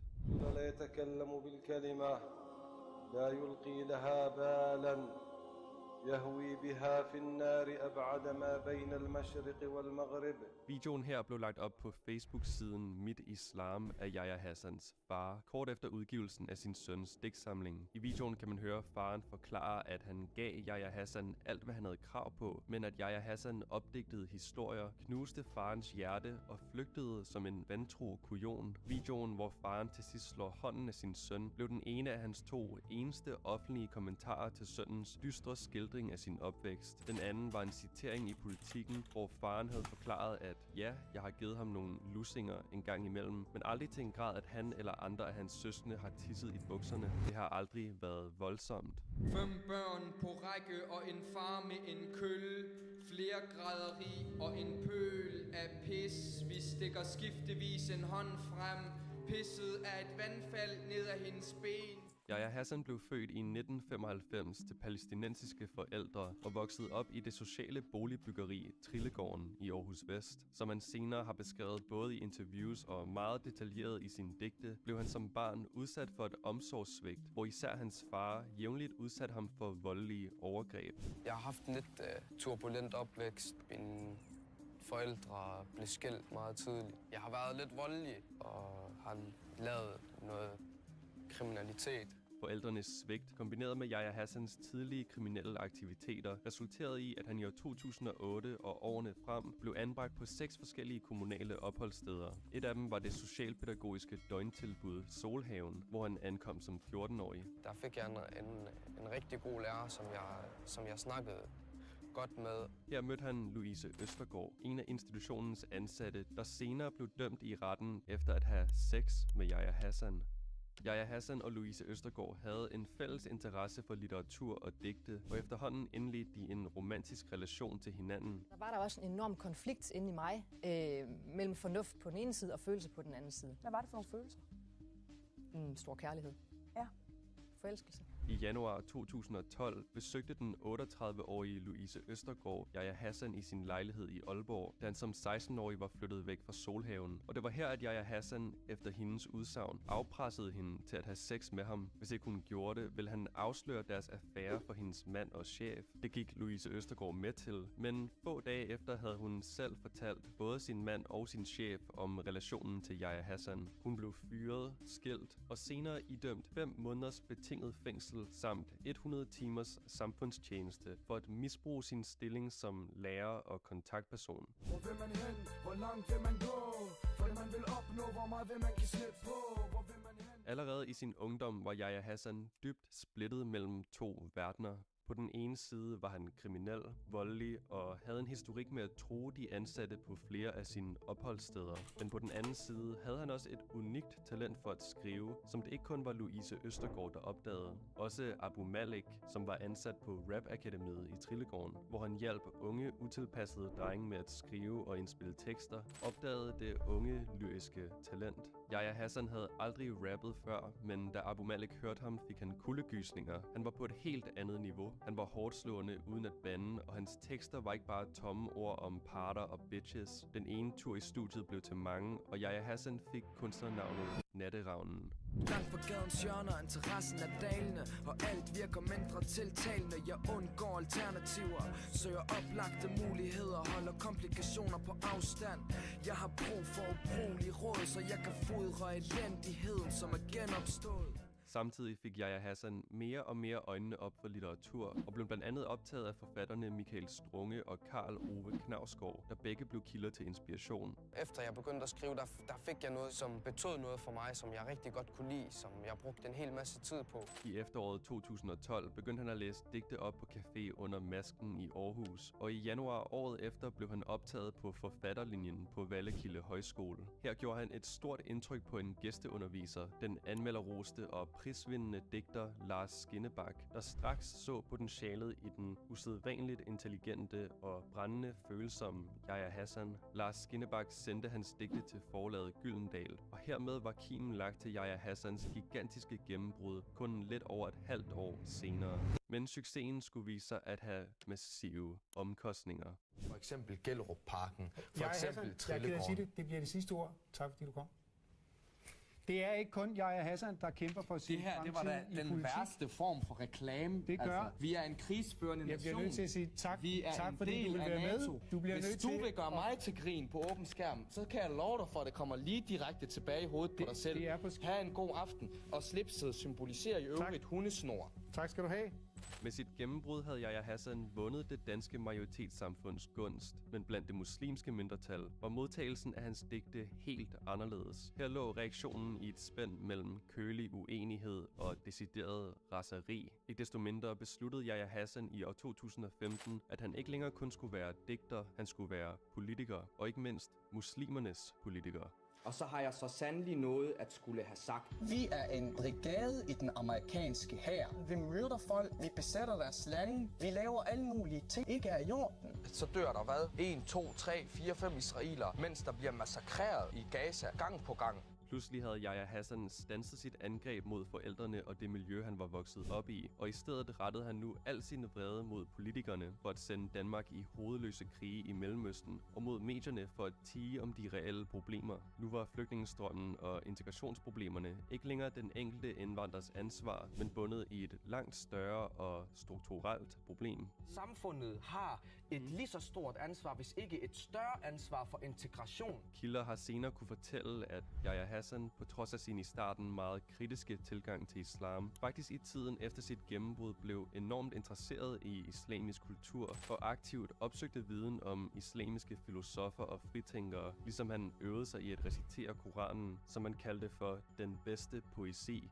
Men selvom Yahya Hassan var blevet så ivrig og ofte kompetent en fortaler for den islamiske kulturs berettigelse, så havde potentielle vælgere svært ved at skille politikeren fra digteren. Jeg har ikke mobbet muslimerne. Jeg har faktisk ikke lavet andet det sidste halvandet år, end at forsvare muslimerne. Kan du ikke bare sige, vil du gerne smide Gud til og muslimers profet til igen? Hvis jeg gav dig din digtsamling nu, vil du så gerne læse dit digt op? Vil du gerne gøre det nu? Står du ind for de ord, du har sagt? Jeg vil bare gerne vide det, fordi det krænker mig jo. Som politiker var Yahya Hassan landet i en mærkelig form for limbo, hvor den politiske elite og især den islamkritiske højrefløj ikke længere kunne bruge ham til noget, og hvor dem, som man rent faktisk nu advokerede for, ikke vil glemme hans provokationer som digter. Fortryder du så på en mærkelig måde det, du har sagt? Nej, jeg fortryder ingenting. Jamen, så gælder det så stadig i dag jo. Så bare hyggeligt. Jeg tror, vi skal gå videre. Yahya Hassans politiske budskab faldt således for døve ører, og som konsekvens deraf opnåede han kun 937 stemmer ud af de fornødne 20.000, som man skulle have brugt for at komme i Folketinget. Og med sit markante politiske nederlag var Yahya Hassan nu på vej mod det rene galskab. Jeg er lige blevet forsøgt stukket ned.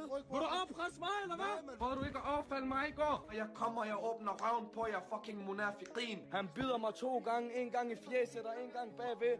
Så jeg knæppet hans mor. Det er fucking ikke dronning Margrethe, der styrer Danmark. Det er en pakke, der styrer Danmark, som om jeg giver en fuck for jer. Hvad så der LTF? Hvad så der Black Army? Pas på, jeg ikke tager jer med lyddumper heroppe fra. LTF, fuck Black Army, man. Vi får jeres klubber til at ligne Syrien. Yahya Hassan begyndte at lægge videoer ud på Facebook næsten dagligt, men det var ikke længere politikeren Yahya Hassan med det stramme udseende og de velartikulerede fraser, der optrådte foran kameraet. Nu var han ofte hætteklædt, hasrygende og usøjneret, mens han pralede om sin succes eller udfordrede fjenderne. Det er det, jeg har at sige til jeres små luderunger. Og videoerne dokumenterede, hvordan han ofte var i direkte og voldelig konflikt med andre. Wallah, jeg knæpper dig, hvis du kommer herhen. Vil du fuck med mig, eller hvad? Jeg knæpper dig, hvis du gerne vil noget. Jeg tager min jakke af til dig nu, din lort. På grund af sin opførsel blev han den 9. februar 2016 smidt ud af Nationalpartiet, hvis formand forklarede beslutningen med, at Yahya Hassan tilsyneladende er en mand, der har gang i meget i sit liv. Efter en række episoder er vi kommet frem til, at hans opførsel ikke er forenelig med vores parti. Er du blevet ekskluderet af Nationalpartiet? Der er ikke tale om en decideret eksklusion i den forstand. Jeg er en person, som er truet og som bliver nødt til at slås med folk på gaden. Sådan er det. Og hvis der kommer nogen og vil fuck med mig, vil dræbe mig, vil forulempe mig, og dem, der fucking er født her, det er ikke engang gået op for dem, de er født i en fucking flygtningelejr. Så jeg siger bare til jer, det er sådan her landet ligger. Jeg har ikke mere at snakke med jer om. Jeg har fortalt jer, hvordan landet ligger. Og fuck af med jeres borgerlige pis og alle jeres løgnhistorier. Og I kan bare smide alle de rænker, I ved imod mig til min pik. Og den er omskåret, og den er flot. Og god aften til dig. Jeg synes, du er en fin fyr. Jeg kan faktisk godt lide dig. Undskyld tonen. Hej. Og hils Pia. Vanviddet kulminerede, da han den 20. marts 2016 skød en 17-årig ung mand i foden foran et pizzeria i Trillegården. Jeg flykker dig, mand! Smid den! Jeg flykker dig nu! Så skyd! Smid den! Og derefter blev idømt 1 år og 9 måneders fængsel. Yahya Hassan afsonede sin straf, men efter løsladelsen fortsatte nedsmeltningen i en blanding af paranoia, overfald og psykoser, indtil han den 18. oktober 2018 ved byretten i Aarhus blev dømt skyldig i hele 42 forhold, som blandt andet indbefattede vold, trusler og hærværk. Dommen lød på psykiatrisk behandling på ubestemt tid. Retten lagde vægt på, at lægerne, som havde undersøgt digterens mentale tilstand, konkluderede, at han formentlig var sindssyg på gerningstidspunkterne, og at forbrydelserne blev begået under massiv stofindtagelse. Yahya Hassan blev indlagt på en retspsykiatrisk afdeling, og lidt under 1 år senere, den 18. november 2019, mens han stadig var indlagt, udgav han sin anden digtsamling.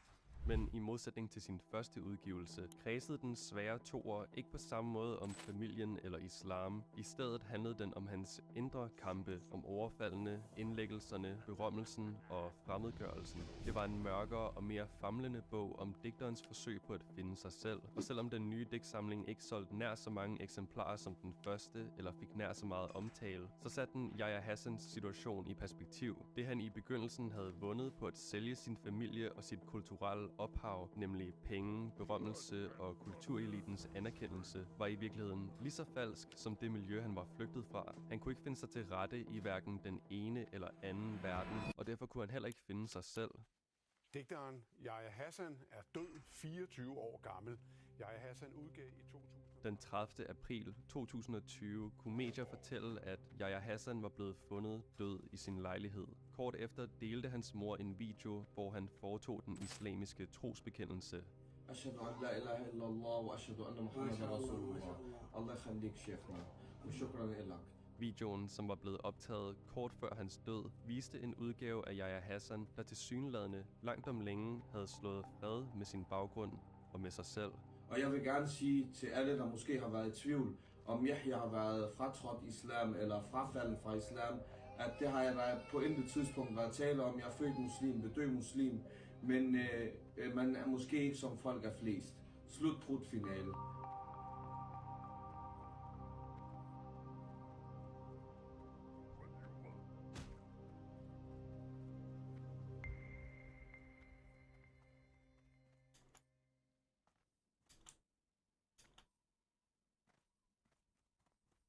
Hello my dear friends.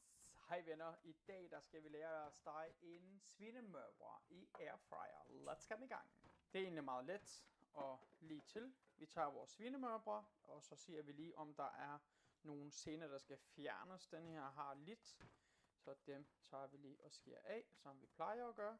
Ligesom når vi gør det på panden eller i ovnen, tager vi og fjerner alle scenerne. Her er det vigtigt at vi tager kun scenen og bibeholder så meget af kød som muligt, fordi at vi har betalt for det hele. Det jeg gør, det er, at jeg fjerner blot scenerne, og det her scener, det bliver selvfølgelig ikke smidt ud. Det er jo fyldt med smag. Det er fyldt med kollagen i det her scener, så det skal selvfølgelig bruges til en omgang lækker svinefong, eller kalvefong, eller hønsefong. Du kan bare blande det ned i noget andet. Man kan være så grundig, som man har lyst til at være. Jeg synes ikke, der er nogen grund til at gå ind og barbere min svinemørbrad helt ned.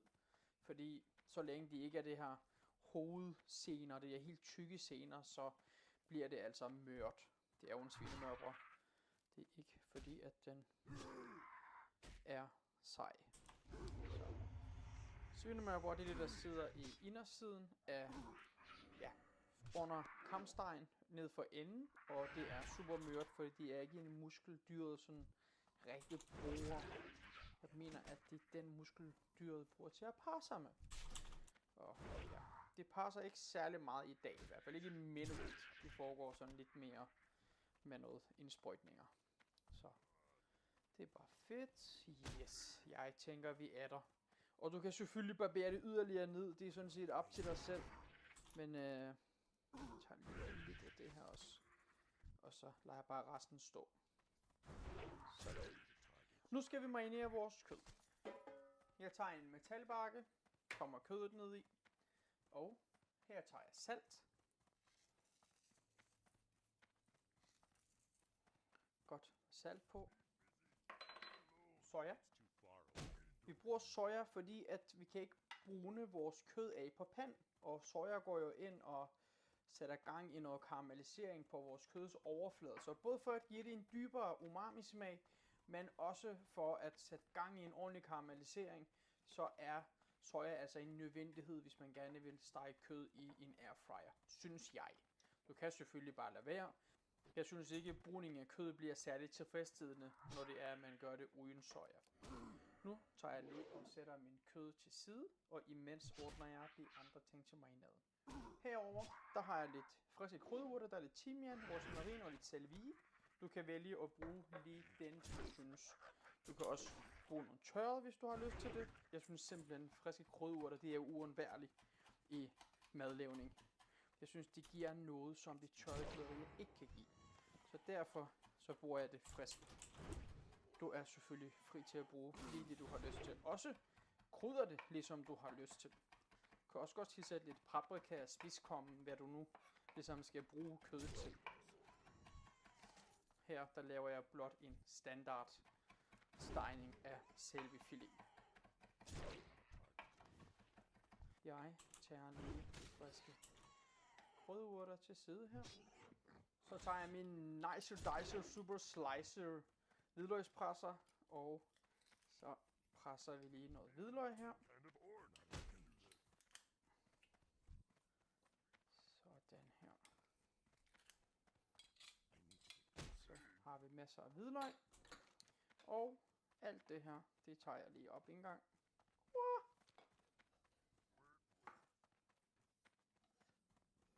det går ikke så godt. Ikke så let altid. Så tager vi kødet her. Jeg kommer det friske krydderurter. Grunden til, at jeg hakker dem helt fint, også med presser hvidløgn og det hele, det er simpelthen fordi, vi har ikke mulighed for den her smørbadning, som vi plejer at gøre på panden. Så i en airfryer, der skal det altså være fint fordelt, for at man ligesom, synes jeg igen, for at få de maksimum smag ud af tingene. Sådan her. Så tager jeg en smule jomfru olivenolie, og lige kommer lidt olie på. Og vi vender kødet sådan så, at olivenolien kommer over det hele. Som du kan se, på grund af sojaen og salten, så er allerede farven på vores svinemørbrad er blevet mørkere. Og det er også en, ja, altså det bliver bare lækkert. Sådan her. Nu skal kødet lige stå her i cirka 20 minutters tid og marinere, og så skal vi komme den i vores airfryer. Her ser jeg en mand står foran sin airfryer med sin svinemørbrad, og hele nabolaget kunne lugte. Nej, dufte. Nu skal vi stege vores svinemørbrad. Den har stået i 20 minutter og hvilet, og prøv lige at se, hvor lækkert det her det ser ud. Det er altså momsfilibab. Vi åbner airfryeren. Ikke nogen bageelement eller noget. Bare direkte ned i. Gerne skråt, sådan så at den kan være der for langt. Og det her sidste lækkerier her, de kommer altså også lige på det her. Sådan der. Så lukker vi. Så siger vi manuel chilibredning, og her, der giver jeg den 14 minutter og 200 grader. Kør. Vi kan også godt vælge at stege det ved lavere temperaturer, men for at få gang i noget milliard, der skal jo ske noget ved kødet. Det skal jo ikke være kogt kød, det skal jo være stegt kød. Derfor så kommer vi både soja, men også giver det en ordentlig varme. Det vi gør her, det er, at vi giver den et hård tilberedning, det vil sige, at vi rent faktisk ovensteger det i en airfryer. Og når vi så tager kødet ud, så skal det ligesom, som alt andet kød, som jeg altid siger i mine videoer, måske er I træt af at høre det, men der er altså mange mennesker, der kommer sådan sent ind i forløbet, så skal vores mørbrad altså stå og hvile. Det betyder, at vi tager vores mørbrad ud af airfryeren, sætter det på noget, og så lader vi den lige stå og hvile i cirka 8-10 minutter. Det gør, at yderskadens varme arbejder sig ind mod midten. På den måde så får vi både en saftigere mørbrad, og samtidig får vi en super lækker konsistens og en god stegesmag. Fordi der er ikke noget, der er mere kedeligt end en mørbrad i min verden. Med mindre man marinerer den ordentligt og steger den ordentligt, så kan det godt lige gå ind. Men ellers synes jeg ikke mørbrad er det mest spændende i hele verden. Her, der gør vi den spændende. Så ringer elevtelefonen, så vi åbner lige vores airfryer.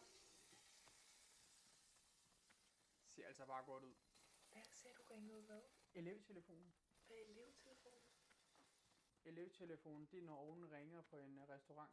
Fordi så er det eleven, der skal ud og åbne ovnen. Okay, det er ikke lige lidt. Ja, så man får kokkeeleven til at gå ud og åbne ovnen. Det er typisk, når man sidder og spiser personalmad, og ovnen ringer, så siger man til eleven, så ringer elevtelefonen. For man bager altid brød, inden man skal åbne. Så kan eleven lige gå op og åbne, imens andre spiser.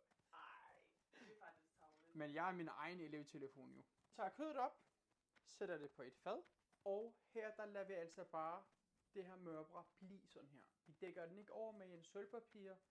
Den bliver kold. Der sker ingenting. Bare 10 minutter, hvor den lige får lov til, og varmen ligesom lige kan fordele sig stille og roligt. Jeg ved godt, du måske har en onkel, der siger, ham tyrkeren, han skal slet ikke, der skal dækkes over med et eller andet. Så siger du bare nej. Bare sådan her. Så bliver det rigtig godt. Så har vores kød hvilet i 10 minutter. Og nu er det tid til at skære i den. Og kødfibrene, som I kan se, så går det den her led. Derfor skærer vi den her. Altså, det giver også god mening. Der er nok ikke nogen superpætter, der skærer den anden vej. Men det kunne jo godt være, at der nu var nogen, der sådan ikke lige vidste. Den er simpelthen så snorlig. Og prøv at se, hvordan den damper stadigvæk indeni. Så når nogen siger, at den skulle have været dækket til, så siger jeg bare nej. Fordi det passer altså ikke. Prøv Prøv lige at se her. Fuldstændig snorlige stegt. Hele vejen igennem. Rigtig lækker og saftig svinemørbrad. Og jeg offrer mig selv igen og lige smager det for jer. Det smager altså fantastisk. Som du kan se her, så er grisen lyserød inde i midten. Den er tilberedt, men den har fået salt, og den har fået soja. Og når de træder ind, så skal du virkelig slå den ihjel, før at grisen går hen og bliver grå hele vejen igennem. Det er den ene ting. Den anden ting er, at svinekød behøver altså ikke at blive dræbt. Man kan godt spise den, hvor den er lyserød indeni. Der er ikke nogen sundhedsfare, og det gør man i resten af Europa. Hvis du gerne vil have, at din svinemørbrad den skal være well done, så giver du den bare 20 minutter i airfryeren. Fuldstændig samme anvisning, bare 20 minutter i stedet for 14. Jeg synes, der sker noget ved kvaliteten, når man fuldstændig gennemsteger, altså well done tilbereder en svinemørbrad. Fordi i forvejen, så er en mørbrad ikke et stykke, der indeholder særlig meget hverken kollagen eller fedt. Det gør, at man ender med at få verdens kedeligste stykke kød. Når man tilbereder den en lille smule rosa inde i midten, så bliver det altså mere saftigt, og det bliver mere lækkert. Spisekvaliteten og selve smagen af stykket bliver langt bedre. Og det er sådan, jeg nyder det, og det er sådan, vi har spist det i min familie, og vi er altså ikke døde, vi er heller ikke syge, vi ser godt ud. Det er også sådan, man spiser svinemørbrad i rigtig mange restauranter. Så det er en helt almindelig ting. Jeg ved godt, at nogle ting, som vi har lært fra den gamle generation om, at det skal være gennemstegt, og det må ikke være lyserødt, og man kan blive syg af det og alt det. Det er det svært at bryde ud af. Man prøver det. Man bliver altså ikke syge. Prøv at se, hvor smuk jeg ser ud. Man bliver lidt lækker at kigge på, faktisk. Sådan der. Nå. Tak for, at du kiggede med. Jeg håber, at du har lært, hvordan man laver en svinemørbrad i en airfryer. Som sagt, så hvis den skal være en lille smule lyserød inde i midten, det er stadigvæk gennemtilberedt. Den er bare ikke well done, som folk plejer at spise den. Så er det 14 minutter, hvis man gerne vil have den fuldstændig dræbt igen, den her stakkels fritgående dyr, der er blevet slået ihjel for vores liv. Hvis man lige vil slagte den en gang til, så kan man altså give den 20 minutter ved 200 grader, og så bliver den, som man vil have det. Så det er en svinemørbrad med den her marinade, vi har brugt.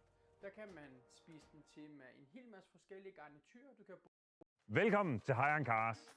I dag, der skal vi teste i Kia EV6 GT. Allerførst, så skal vi i gang med det allervigtigste, for den har nemlig drift mode. Prøv lige at se med her. Hold da kæft, bro, du ved sgu godt armbåndsurt deroppe i røven på din mor, efter jeg festede hende. Men jeg skulle lige være bag.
Altså kunsten for mig, det er jo at prøve at regne en elektrisk bil ud. Hvordan er det virker? Den har så mange assistenssystemer, det kan kalde det drift mode, alt det de vil.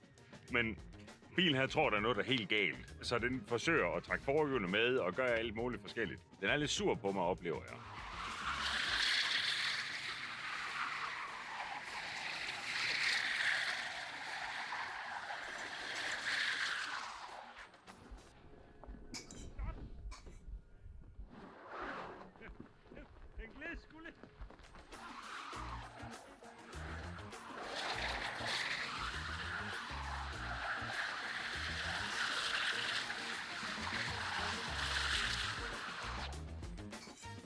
Lager, prøv lige at filme ind på det her skærm. Så skal jeg prøve. Hvad siger du? Jeg vil gerne have noget drift mode heroppe. Ja. Hold det begge dem herinde. Det var den ikke. Den siger bare, Niller. Nej tak. Og det er også fair nok. Nu bliver jeg nødt til at få lavet en lidt mere normal test af den her Kia. Prøv lige at komme med mig. Nu skal vi jo køre en helt normal tur, og simpelthen ikke have noget spil. Nå, kære venner. Tiden er kommet til, at vi bliver nødt til at forstå lidt omkring de her elbiler. Det vil sige, det er en Kia EV6 GT, det vil sige topmodellen inden for EV6. Og det betyder 585 heste og 740 Nm.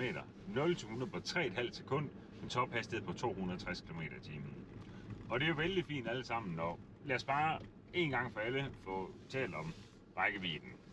For den er opgivet til at køre sådan en WLTP på lige omkring knap 450 km. Og vi startede op, vi fik den udleveret i formiddags hos en Ellemann i Viby, og den holdt 100% opladet, og der stod 250 km var der i tanken.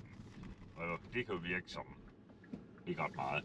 Men det er jo det, der er virkeligheden for elbiler. Så face it, det er sådan, det er lige nu, og det bliver givetvis bedre. Men jeg er stadigvæk ekstremt nysgerrig på den her at køre i. Jeg har dine vandflasker, der larmede af helvede til den her. Det er sne af Pommern til. Det er januar, det er 2024, og der er faldet ufattelig mængder sne i Danmark.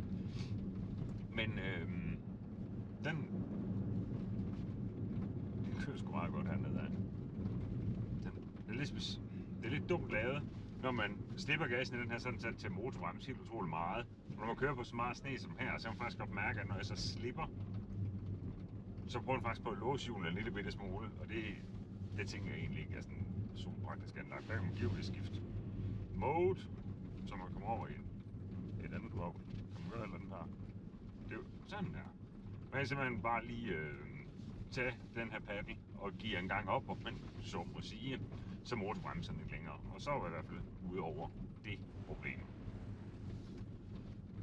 Faktum er, at 585 heste og 740 Nm, og med en pris, der starter på lige omkring 550.000 for den her EV6 GT'er. Fuldstændig umuligt at få noget som helst nyt i Danmark, medmindre det på strøm med den her effekt. Og derfor bliver vi selvfølgelig nødt til at hire en cars og prøve at undersøge, kan det et eller andet. Der er ikke nogen tvivl om, og ikke nogen diskussion om, at vi elsker biler. Generelt set. Elbiler har måske været not so much, men det er også det nemme at sige, når man simpelthen ikke ved en skid om det. Okay. Og så prøver vi at se, der kommer lige en bil der. Men det gik fint. Jeg bevæger mig sådan lidt ned igennem lidt sne her, for at se, hvordan den håndterer det. Det gør den så fint. Firehjulstrækket håndterer alt med bravur. Den er relativt høj i forhold til min egen Audi R6, så den er ekstremt lav. Så frihøjde gør selvfølgelig også noget. Og den prøver bare at tage hatten af og sige, at den er... Altså, elmotorerne, de formår altså bare at sørge for, at der er en anden form af traction, end der er med Quantum. I hvert fald, det er jeg godt nok ked af, at skulle indrømme, men det er også sådan, som det nogle gange er. Ja, jeg savner lyd. Men hvis jeg gerne vil have en ny bil med 585 heste, så er jeg op og skulle have noget Audi R6 eller et eller andet, hvis det skal være på fuld afgift, ligesom den her på fuld afgift. Regeringen, som der har lavet en politik, hvor man siger, at der skal være meget, meget lidt afgift på en bil, der kører på strøm, ud fra en overbevisning om, at det er ekstremt grønt, så du kan glemme det. Hvis du skal have en sammenlignende bil, så kunne det være en Audi R6 eller en AMG Mercedes, så snakker vi jo og 2,5 millioner op efter, så det er jo ikke den samme kunde i hvert fald. Nu prøver jeg lige at kaste mig noget, der er håbløst her, for her er ingen pladser. Meget sten. Den er godt nok god til at håndtere og køre i meget sne, så vi kan ikke også høre det, det er jo, der er sne overalt.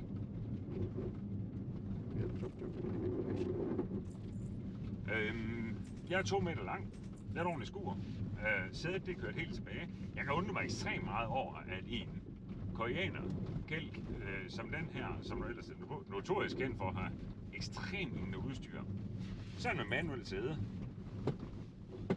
Det er satme specielt, men det gør ikke mig noget, for jeg har så lange stænger. Så lige meget hvem der har siddet i den her bil før mig, så skal jeg altid køre sæden helt tilbage. Det skal jeg i alle biler. Og der går det bare meget, meget hurtigt. Så lige i det her tilfælde, jeg synes faktisk, det er fedt nok, at det bare er en manuel stol. Men det jeg gjort, det er, at jeg har trukket sædet helt tilbage. Ryglænen sådan lidt Randers-style, godt tilbage. Og stadigvæk må jeg bare sige, om bag ved mig, det kan vi teste bagefter. Men der kan jeg selv sidde, er jeg stensikker på.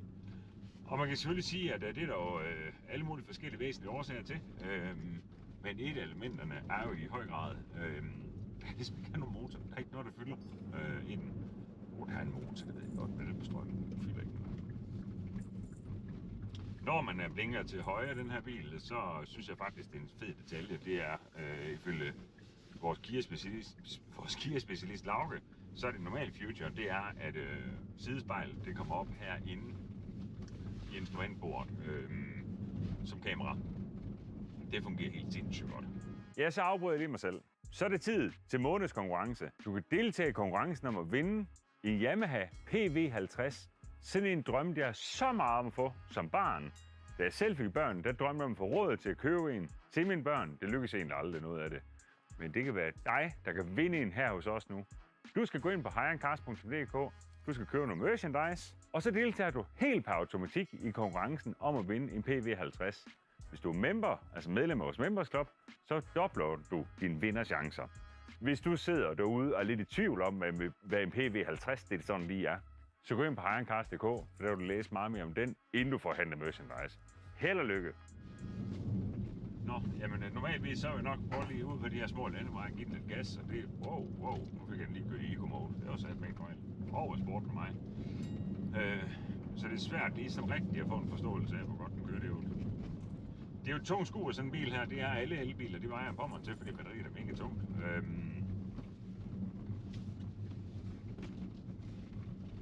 Men altså, det er jo også vant til at køre en Audi R6 til daglig, der vejer det samme. Og det gør det simpelthen ikke, fordi den har et særligt stor batteri, men fordi den har en ret stor motor. Men den kører ikke som en tung bil. Overhovedet ikke. Der er noget andet, vi bliver nødt til at tale om her på den lille køretur, I er med her på sammen med mig. Og det vi skal tale om nu, det er designet på bilen. Jeg ved ikke, hvad der er sket. Jeg har fulgt ufatteligt lidt med i V6. Men det er tydeligt for mig at se, at der er sket et eller andet med facelift. Der kommer andre baglygter på. Og Gud skal takke lov for det. Den første generation, der kom med dem, det gik baglygterne helt ufatteligt langt ned. Og det er jo ikke noget for mig. Lad os bare sige det sådan. I den her, det bliver lidt mere elegant. Jeg synes stadigvæk, der er et eller andet. Der er et eller andet, der generer mig. Det gør det sådan grundlæggende med rigtig mange elbilerne. Men det er fordi, jeg ikke har vendt mig til formeren nu. Der er utroligt korte fronte på biler, og det er selvfølgelig både givetvis noget med aerodynamik. Men det er jo selvfølgelig også noget at gøre med, at der ikke er en motor derude foran. Og så kan man vel lave mere plads ind i kabinen, kan der på. Men jeg kan stadigvæk vende mig til det, så lad os bare sige det som det er. Jeg synes ikke, den er særlig køn. Jeg synes, den er flot indvendigt. Og sådan er der nok mange, der har det. Inklusive mig selv. Det er ikke sådan helt vildt skøn udenpå. Men okay pænt indvendigt. Det som vi skal lige inden for et kort øjeblik, det er, at vi skal ud på motorvejen. Vi skal lige se, om den ikke accelererer. Se, om vi har lidt vide, fordi vi har alt andet end traction herude. Men med det mente, så kan den altså godt bremse.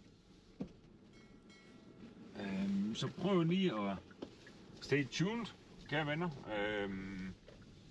Jeg lader bare kameraerne snurre, så I kan egentlig også bare lige følge med. For vi skal ikke så meget mere, egentlig, med den her bil. det var drift mode, vi skulle kontrollere. Det er jeg ikke sådan helt vildt imponeret over. Det er også mega svært at teste ordentligt. Vi havde kun lige mulighed pladsmæssigt for at lade donuts. Det skal foregå under sikre forhold. Så vil den ivrige seer måske tænke, at det kan vi bare teste her på vejene. Det er ulovligt. Det gør vi selvfølgelig ikke. Så det vi kan teste, det er på motorvejs tilkørselsrampe, og se om den ene kakstræger op på de 130, som den 130 zoner skal ud på. Og se om den kan komme afsted derude. Og ellers så ved jeg ikke, hvad der så meget mere er at sige. Normalvis så kan vi snakke lidt om, hvordan den lyder og alt sådan noget, men den lyder jo ikke ret meget. Jeg gider ikke tale om den er støjsvag, for med referencerammen er jo sygt dårlig. Jeg har kørt i meget få elbiler indtil videre, men jo. Så er det nok også på sin plads at sige, at det her program, det er sponsoreret af OK Energi. Vi er vanvittigt stolte af vores samarbejde med OK. Vi har haft OK Mountain 100 igennem en hel del år efterhånden, og det har vi stadigvæk.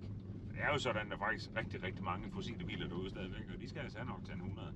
Men der kommer flere og flere elbiler til, og det vi ved, det er, at du skal have en ladestand derhjemme, hvis du kører en elbil, for ellers er det fuldstændig ubrugeligt. Og det har OK. Og jeg har selv valgt det. Jeg har skiftet over til OK som min strømleverandør derhjemme, og har en ladestander på vej. Det skulle du også tage at gøre.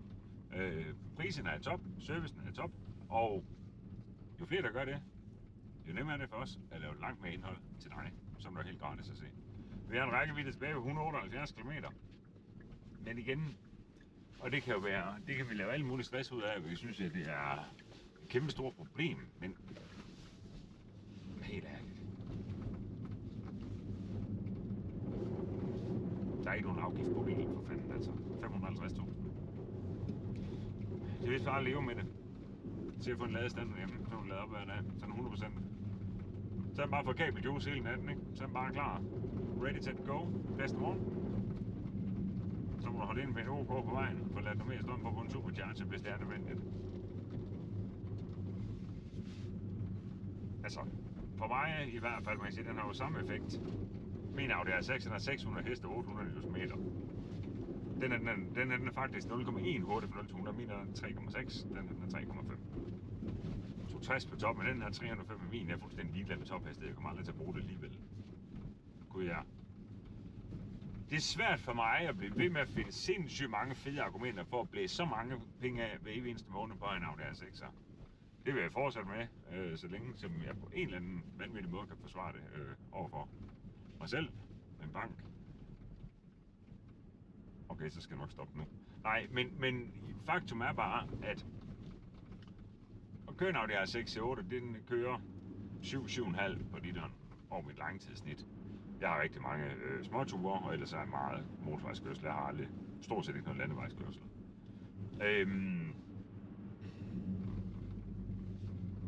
Jeg gider jo ikke lave regnestykker. Seriøst, det gider jeg ikke. Min den koster mange tusind kroner hver måned, og jeg tanker den altså i snit 2 gange om ugen. Og det er jo for en tus hver gang. Så jeg bruger 8-10.000 kroner i brændstof. Og men jeg kører på den split leasing, finansiel leasing aftale, og det vil sige, at jeg står selv med risikoen bagefter, og selvfølgelig også undervejs. Jeg synes, det er mega svært. Jeg synes, det er en kæmpe stor diskussion, den er svært at sidde og have her sammen med mig selv, og derfor vil jeg selvfølgelig også gerne have den med jer. Men hvad er det for en fremtid, vi kigger ind i? Er det en fremtid, hvor vi alle sammen bliver nødt til, eller ikke er nødt til? Er det en fremtid, hvor vi kommer til at køre elbiler i vores dagligdag, og altså alle os, som der er vant til at hamre penge af? Altså, der ligger jo seriøst en besparelse på 400.000 kroner om året ved at køre det her. Og i min dagligdag, hvis jeg skal være fuldstændig ærlig, hvor jeg kører hjemmefra, jeg kører på arbejde, så kører jeg en del til København, og så kører vi rundt for at filme. Når jeg kører ud på motorvejen, er jeg ikke ligeglad, hvad brændstof den kører på. Det tror jeg nok, er. Der er ikke nogen diskussion om, at jeg elsker mekanikken, jeg elsker funktionaliteten i en bil, som der kører på fossil brændstof. som der lyder fedt. Altså en R6 eller en MG eller en M5 og M3 eller hvad fanden ved jeg. Men i min dagligdag, der bruger jeg en bil som transportmiddel. Jeg kører med 80 på den vej, hvis vi gør den her nu. Er det så lige meget? Hvad for brændstof?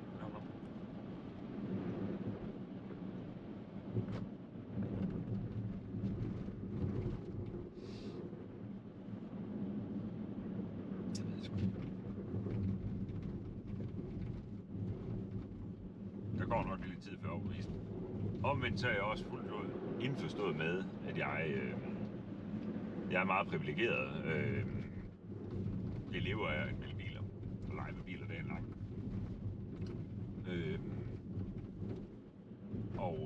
Det gør, at vi har nogle samarbejdspartnere, der tror på det, vi laver. Og de bidrager til, at jeg kan køre en Audi R6. Det er jo ikke virkeligheden for ret mange mennesker. Og jeg gætter på, at 90-95% af den danske befolkning har en bil som et transportmiddel. Og kan det så ikke være ligegyldigt, hvilket brændstof den kører på?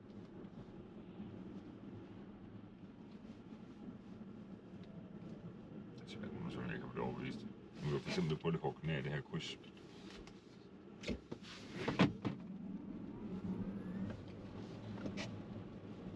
Jeg vender mig aldrig nogensinde til en ikke-skift eller gear. Savner jeg turboladeren bygger ladetryk op, og jeg sidder sådan og venter på, at du får den pind mere og alt det der. Ja, den gør det rigtig flot, og den har 740 Nm, det er jo tydeligt mærke, det har den stort set fra 0. Sådan der for eksempel. Men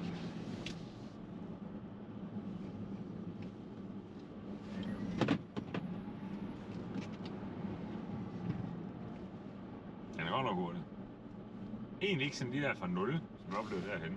Men det der med, hvor man kan køre.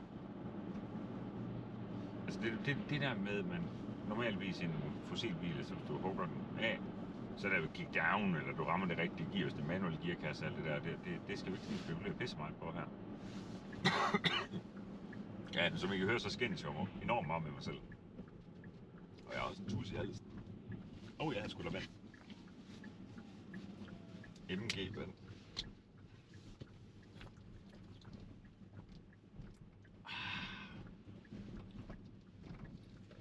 Helvede, nu skal jeg op på min motorvej jo. Det skal blive gas, det skal alt muligt.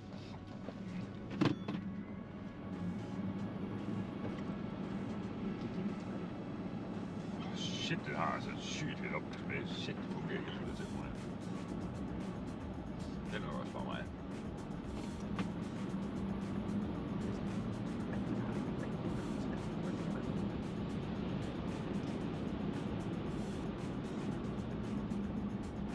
Jeg oplever den simpelthen, undskyld mig, men overhovedet ikke som hurtig. Og det er mega svært for mig at fortælle og forklare hvorfor. For jeg har ingen idé om. Men jeg mangler bare lydbilledet. Helt sindssygt. Jeg tænker, at tallene lyver nok ikke, og det gætter på. Men den effekt, den har, så er den givetvis også hurtig.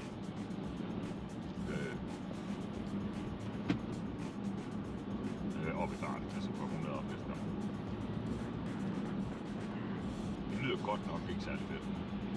Men også, jeg er jo helt blank, altså jeg ved jo ikke skid. Altså, når 65% strøm på, betyder det så, at den tager effekt af der, eller hvad?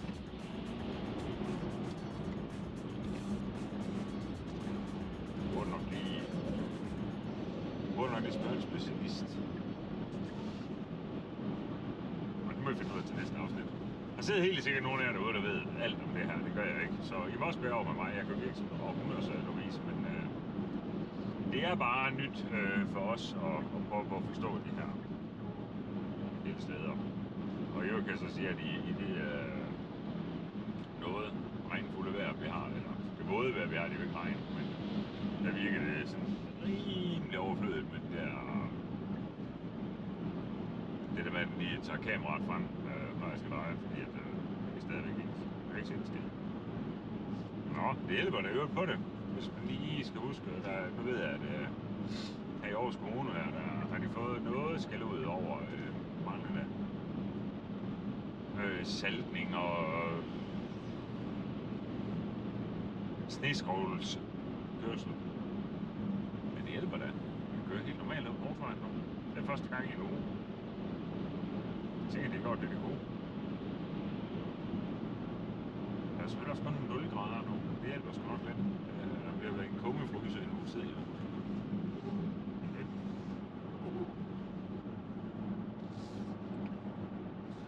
Ja, så skal jeg spille.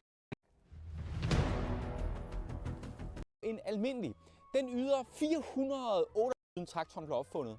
Det er det her, som ikke er her, nemlig dens strømstik. Og strømstikket, det skal jeg lige fortælle jer om nu. Fordi det her er det nyeste og vildeste John Deere kan tilbyde til rige landmænd i 2024, så er der også nyheder, nemlig deres gearkasse. Det interesserer mig ikke, men det interesserer John Deere utrolig meget, fordi det står cirka på hver anden side af deres brochure. Og den er virkelig lang.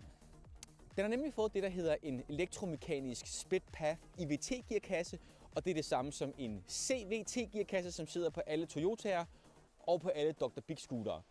Det er et langt scootergear. John Deere kalder det for e-auto power, og det er bare en trinløs variabel transmission. Det der er ved den skide gearkasse, det er, at alle de der hydromoduler er skiftet ud med elektriske dele. Der er ikke nogen hydraulisk pumpe eller motor i gearkassen. De er udskiftet med 2 elektriske motorgeneratorer. Den ene er direkte forbundet til dieselmotoren, som så driver den anden, som styrer hastigheden på bilen. Men det der er hele pointen med det her, det er, at gearkassen selv producerer strøm, som på en dynamolygte. Den tillader endda udtræk på op til 100 kW.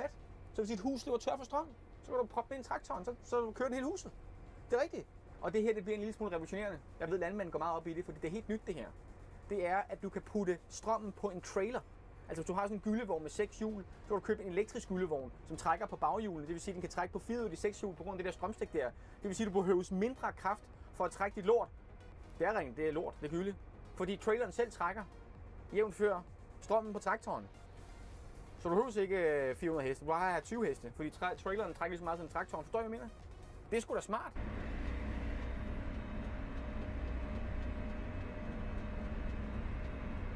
Og det strømstik, som den her bil ikke har, det er... Det vil have siddet her. Ja, og det er 200.000 for det der. Ja. Nu er jeg ikke landbrugselev, men det er fandme et mærkeligt design det her, for hvor tror jeg, de har sat deres sprinklervæskebeholder? Der. Altså, hvordan skal jeg komme derop? Hvordan skal du komme med sådan en 20 liter sprinklervæske ting der og hælde på det? Det kan man jo ikke. De kunne have sat den 1000 steder, men de har sat det på det allerhøjeste punkt overhovedet. Fordi den her 8R er spritny og koster tæt på 5 millioner. 5 millioner for en havetraktor. Så har den også fået et nyt design. Og hvis man lægger mærke til det, jeg ved, hvor fanden skulle I vide det fra. Men i gamle dage, der var alt rundt. Nu er alt firkantet. Prøv at se her. Det er ligesom på sådan en gelændevagen. Alt er firkantet. Prøv at se her.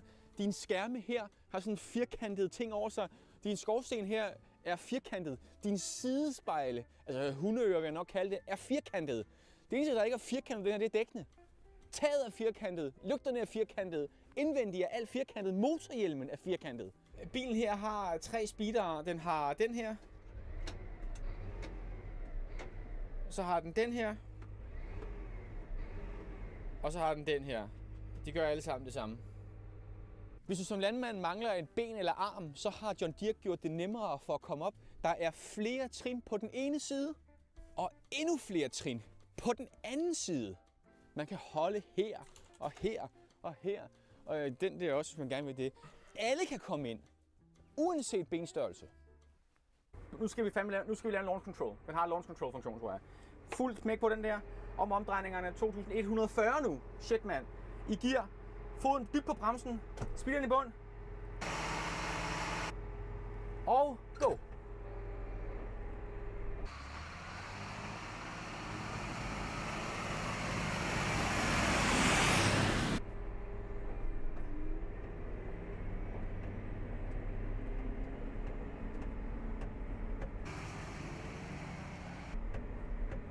Ja.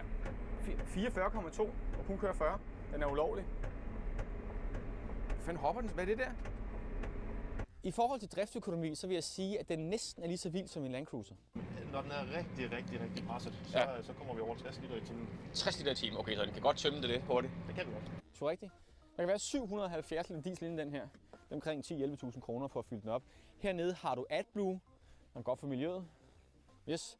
Og så har du en meget lille værktøjskasse i forhold til en meget stor traktor. Altså det, der er lidt specielt, det er, at her kan der måske være en garnnøgle. Men hvad fanden vil du gøre, hvis dit dæk ryger af midt ude på en mark? Og en mark er jo langt væk fra et værksted, ikke? Du vil jo gerne kunne lave ting selv, når du har en traktor, der er 700 km væk fra en by. Men det kan man ikke med sådan en John Deere her. Der kan du kun have plads til en skruetrækker. Det kan du ikke få en skid af med. Så det er en ommer.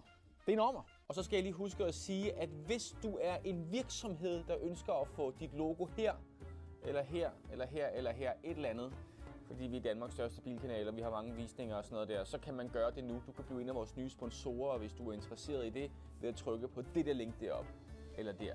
Så skal du få tilsendt dokumenter, der viser, hvad Gran Turismo gør for dig. Den her havetraktor her, den er udstyret med det, der hedder Auto Track Turn. Det vil sige, at en landmand i 2024 i virkeligheden kun behøver at være 14 år gammel og have anden klasse. Fordi den kan alt. Du behøver ikke at vide dybden, eller længden på din mark, eller hældningen, eller højden, eller en skid. Du kan bare sidde og drikke hindbærbrus. Den drejer selv ned til 2 mm præcished, hvis man det, man kalder det. Den kører selv. For enden af marken drejer den, og du kan så hæve den ploven, eller såmaskinen, eller tærskeren, hvad fanden det er, man kører med. Så du skal ikke gøre noget. Så det er ikke flot. Det er ikke flot mere. I forhold til infotainmentsystemet, så har den 3 skærme. Den har den her heroppe her til radio og telefon. Her der har du omdrejninger, speedometer, bremse, tryk, ja, temperatur på vand, benzin og vejret, om det kommer til at blæse. Jeg ved ikke, hvad det er. Vælter de tit sådan her? Det er ikke noget, vi hører. Nej, okay. Det er ikke noget, vi hører. Man hører nok ikke om det, nej. Ja, okay, fair nok. Sidder de tit fast ude på marken sådan her? Det hænder. Det gør det? Det hænder. Ja. Det er jo ikke, det kan du ikke sige, det er ikke traktorens skyld, nok landmand, der har en dårlig mark. Jeg ved det ikke. Det skal jeg heller ikke udtale. Nej. Går vi videre til bilens hovedskærm, så vil jeg bare sige, at man skal ikke være bekymret for, at man ikke kan forstå det her, fordi der er vejledning over alt. For eksempel, hvis du ikke ved, hvad det er, så kan du bare trykke på den. Så kommer det frem, så kan man skrive sådan, hvad er det? Hjælp.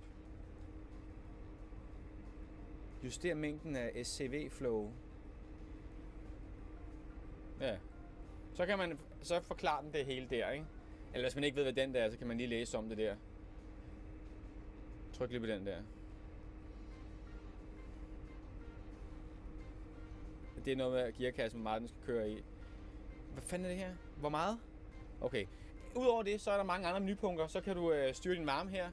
Det er sådan relativt nemt. Ophænget kan du styre også. Kan man styre? Seriøst, kan man det?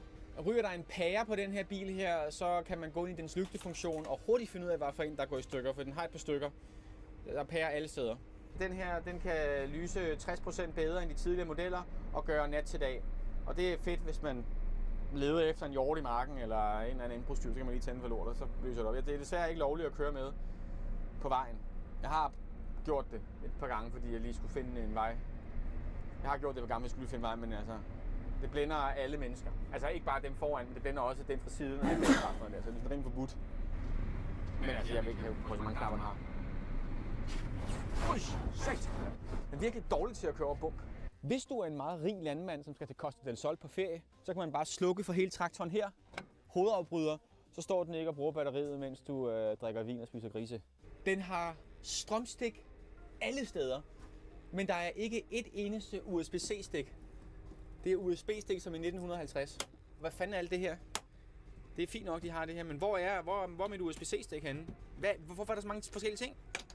Hvis du skal i byen i din traktor, og gerne vil op ad stigen her, uden at grisse dig selv til, så kan du trykke på en lysknap her, og så tænder lyset, så du kan se, at der ikke kommer mudder på dine refleksbukser. Men det, jeg synes, der er fedt, det er, at den her har fandme Apple CarPlay og Android Auto. Der! Man skal bare lige trykke på et eller andet, ikke? Yes! Håndfri! Den eneste referenceramme, jeg har i forhold til kabinestilhed og komfort, det er Valtran, og den her er bedre end Valtran. Jeg kan mærke, at kvaliteten er lige det højere, og så kan jeg også godt mærke, at selve støjniveauet herinde, det er lige det lavere. Koster også dobbelt så meget. Så det havde man fandme også forventet. Valgtræen er virkelig ikke dårlig. Det er bare til fattige. Det jeg bliver nødt til at forklare jer, det er, at John Deere er det ypperste inden for landbrugsmaskiner. Det er ligesom Porsche. Det er det bedste, og derfor er det kun de rigeste landmænd, der har råd til det. John Deere er en amerikansk virksomhed, som har 70.000 ansatte. Det er næsten dobbelt så meget, som vi har i vores sundhedsvæsen i Danmark. De omsætter for $50 milliarder. Så derfor der er det vel godt. Jeg synes bare lige, at jeg vil sige det til jer. Hvorfor er det egentlig, at godsejere altid vælger John Deere? Og det siger jeg bare ikke, fordi at jeg skal sige det. Ja, det er altid de helt store, rigtig store, stærke godser. Jeg er altid John Deere. Jeg synes næsten, du skulle spørge dem. Jamen, det er rigtigt, men det er ikke fordi, jeg vil sige dårligt om andet, men altså, jeg synes altid, hvis man er rigtig rig, så har man altid John Deere. Altså, det er sgu rigtigt nok. Men det er måske bare fordi, det er bare the fancy shit, eller hvad? Og det bedste. Vi kommer ikke ud om, men det er noget af det mest højteknologiske, du overhovedet kan få. Ja. Det er det. Hvad er det værste brand i branchen? Det må du ikke sige, hvad? Det har jeg ikke nogen kommentar til. Nej. Jeg kan godt sige, at jeg tror, det er Fendt, men det må jo folk jo lige kommentere nedover. Ja. Ja, man. Fordi det her er en Signature Edition, meget eksklusivt og dyrt, så er kabinen fyldt med det bedste læder fra USA. Prøv at se her. Selv til det lille barn, du har med, eller din grimme passager. Læder. Du er så den rige, og du har så 2 typer læder. 3 måske, med fin stitching, så en hjort her. Det John Deere også siger er nyt på den her bil her, det er, at der er bedre udsyn i kabinen. Altså, jeg tror lige meget, hvilken bil du sidder i, som har et førerhus, der sidder 8 meter over jorden, så tænker jeg, at dit udsyn er fint. Så altså, det er bare at købe en høj bil, så har du et godt udsyn. Det andet er sgu lige meget. Der er virkelig, altså, hvis man kører en cyklist over, så er det fandme ens egen skyld. Det man så også kan, det er, at du kan gøre dit passagersæde til et bord. Så kan du sidde og spise din frokost her, og tage din hindbærbrus herfra. Du kan endda fjerne det helt, og putte nogle ting ind her. Og så hvis du gerne vil blæse mad ud af munden eller et eller andet der, så er der sådan en herinde i. Så kan man lige vaske sig eller et eller andet den her. Så kan man koble på udenpå eller noget, jeg don't know. I forhold til det her, det er en sneplov, så synes jeg, at komforten er okay. Sidder højt, hvilket man jo gør i alle traktorer. Den her rode er virkelig flad, så jeg tænker, at ved 120 er vindstøjen meget.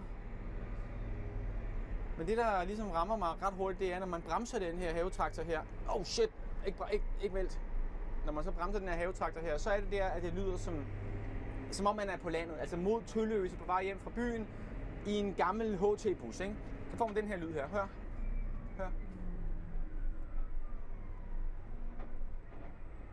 Så blev det Tølløse.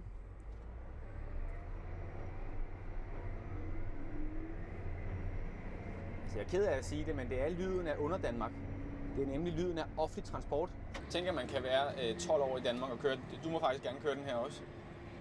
Hvornår? Ja, nu. Du skal bare knallerkørekort, så må du køre den her. 5 millioner kroners 15 tons ting her. Hvis man lige skal høste til højre her, så kan man lige dreje sædet også. Prøv at se her. Og så kan du putte dine fødder hernede på den her. Jeg ved ikke, hvorfor man skal dreje så meget, men det kan dreje. Det er sygt smart, tror jeg. Prøv at se der. Hele den der armlæn, der bevæger sig og alt muligt. Bare lige til sidst her. Motorolie. Det er motorolie, ja. Motorolien der. Har den sådan en dipstick ligesom på biler? Yes, det har den. Det var lige den, jeg ville vise dig. Hvad så? Den har selvfølgelig også en niveauføler, så man kan se, at den kommer med alarm, hvis den er. Men den har en dipstick, så man lige kan se, hvor vi er henne. Er det tørsumsmøring, det her? Jeg ved ikke. Om det er hvad, siger du? Tørsumsmøring. Skal jeg sige en ting, som jeg er meget kritisk over for den her kabine her, som jeg er helt enig med alle landmænd i, det er, at på de gamle John Deere, der sad der sådan en ventilationsskakter her, som godt nok så grimme ud og larmede meget. Og det har de så fjernet og puttet bagved her. Lige her. Så nu er der ikke plads til en skid. Nu kan man ikke lægge nogen ting her, for det hele ventilationsskakten og kanalen, det er bagved her. Så det er bare en ommer. Men 458 heste, 337 kW.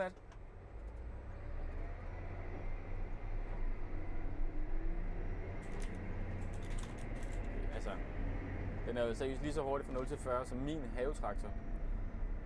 Så jeg ved ikke rigtigt, hvad man skal bruge det til det der. Det var fuldstændig ligegyldigt. Jeg vil lige sige, at jeg har fundet sådan en trick. Hvis man er traktorchauffør, så ved man nok godt, at det ikke er et trick, men bare mig, der er idiot. Fordi det gør rimelig ondt at holde speederen nede sådan her hele tiden. Den er helt bund. Fordi den kører kun 40, det vil sige, at du skal holde speederen i bund lang tid. Men så kan man trykke på den her. Og køre den lortet selv. Så det er ligesom sådan en fartpilot, bare sådan en meget lang fartpilot.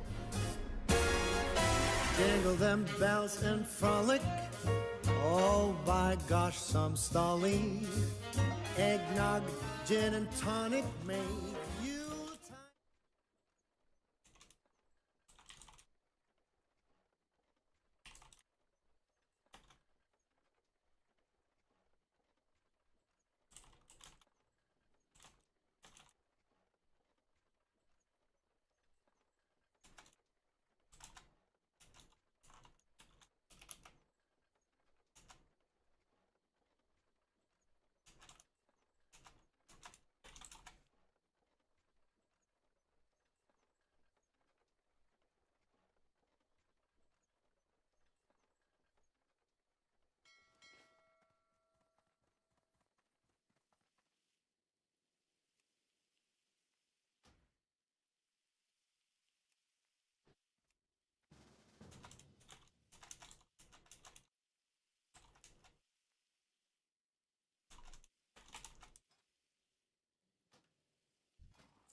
What do you film? I go to restaurants where, you know, like you win stuff if you can eat loads. It's disgusting, but pays the bills, you know. I don't get to wear a suit like you guys, but... What are you going to eat today? Today I'm eating some Swedish meatballs. Nice to meet you guys. Good luck with the meatballs. Thank you, thanks. What a nice fella.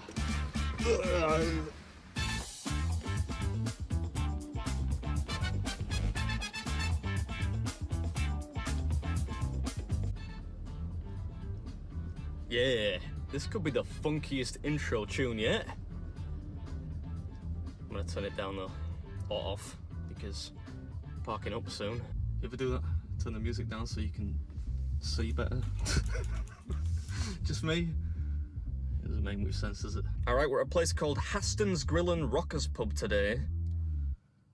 Just says Rockers Pub on the outside of the building, but this is the official name, and this place is mega famous in Sweden, mostly for just serving obscenely large portions of food. And naturally, they've got a couple of food challenges on the menu.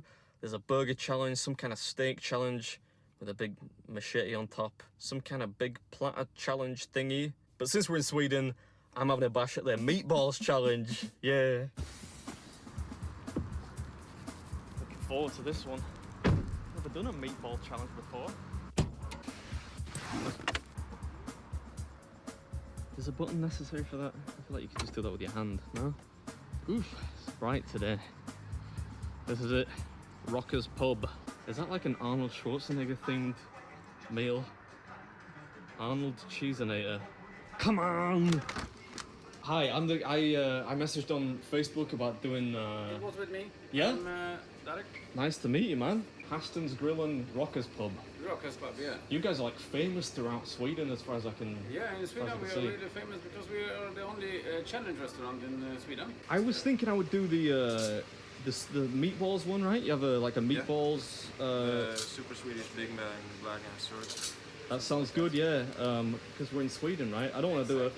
You get burgers everywhere. You don't get meatballs many places, so I'll do the Swedish meatball one, yeah. Yeah.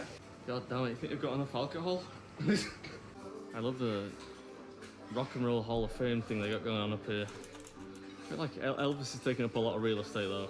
Yeah, you'll be in the shot though. Do you want to sit this one? You can sit there if you want to. I'm not gonna. I'll sit there. Yeah. How's the food? Is it good? It is good. That's a relief. It's enough. That's enough. Yeah. For you maybe. This is the Wall of Fame then, or as they call it, the Hall of Big Eaters. There are quite a few people on there though, so that implies that at least some of the challenges are doable. You say you finished? Yeah. I don't know if that counts as finished if you ask me. There are a couple of scraps there.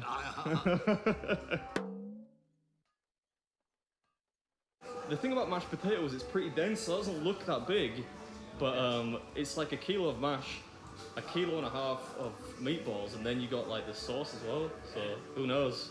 So the place is called Haston's Grill and Rockers Pub.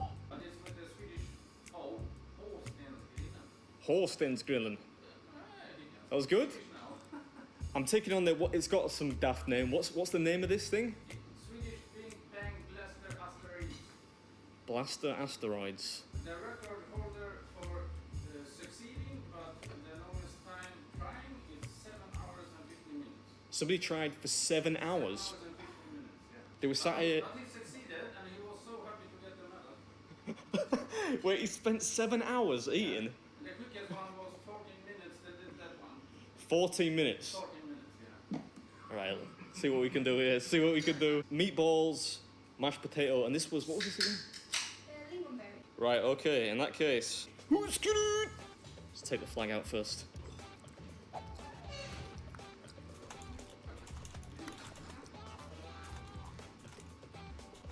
Maybe we won't need that after all.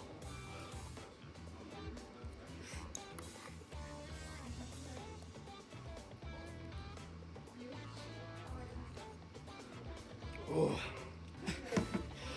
I got carbonated water by mistake.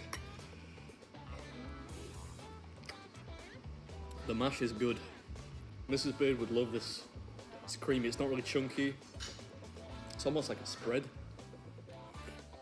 Yeah, when I say Mrs. Beard would love it, I mean, of course, the mash. She's not into meatballs of any description. You can take my word on that. What's up, and welcome back to another episode. We're at the legendary Haston's Grill and Rockers Pub in Varberg today, which is renowned far and wide, in Sweden at least, on account of all the mad grub they sell. As I mentioned, they have a few different eating challenges on the menu here, but given that we are, after all, in Sweden, I thought the meatballs one would be the most authentic. I think a spoon might make more sense. We recommend, for dessert, we recommend 2.5 liters our milkshake. A 2.5 litre milkshake? Yeah, and that one you want You finished? Oh, you beat me. Yeah, there's a bloke sat next to me eating a regular sized portion, which he seemed to take great delight in polishing off before I'd even got a quarter of the way into mine. The mash is really delicious. This is really good. Is that like a normal wrap you have there? That's like a regular size wrap. That's pretty big. Meatball's trying to escape. Not so fast, sucker. Yeah, nice try. This thing costs 400 Swedish crowns or thereabouts to attempt, which is, I think, about 30 quid if I'm not mistaken. There's no time limit either, other than that you have to do it in one sitting. But the house record, in case you missed it, is 14 minutes apparently.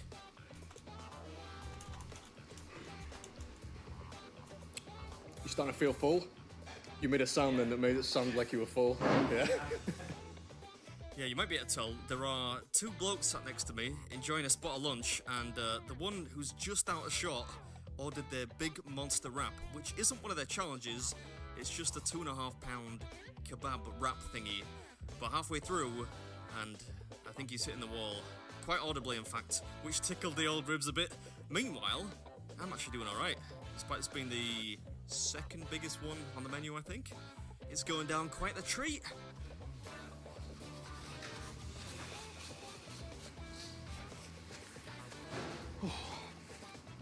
It's about 5 minutes. I'm doing alright. Not bad so far. Gotta win that cap and the medal. Yeah, see, by this point I've seen the medal, and it looks pretty substantial. It's not a flimsy little plastic thingy. It's actually made of metal. Not gold, of course, but still, it looks the part, so I want to get my hands on that. And I've barely used any lingonberry sauce at this point, so clearly everything is still tasting good. Just a shame that old fella didn't stick around for the main event. Still don't really know why he wanted to sit next to me so badly. There were plenty of empty seats. Would have been fun to have him in shot though. That would have been a laugh. The only thing I would change is I'd probably put some more gravy on there. This berry sauce thing's pretty good though.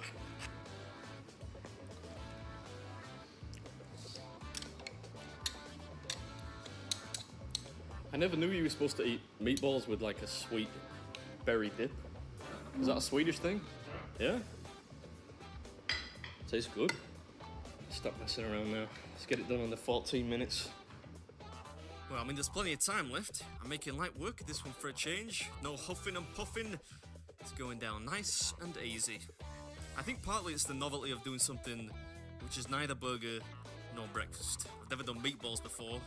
Certainly not 2.5 kilos of them anyway. The mash was top end too. There's nothing worse to me than lumpy mash. But this was smooth and creamy. You could almost call it potato pate. So silky was its texture. I mean, you wouldn't. You'd sound like a pretentious idiot. But it was good mash. That's what I'm getting at. I will say the addition of the lingonberry dip will probably not be to everyone's taste, especially when combined with the gravy. Personally, I love sweet and salty, weird combinations of all natures, but this is a bit off the wall, to say the least. Anyways, hope you enjoyed it, and as always, I'll catch you at the next one. 8.5 minutes. I think I'm gonna get the medal after all.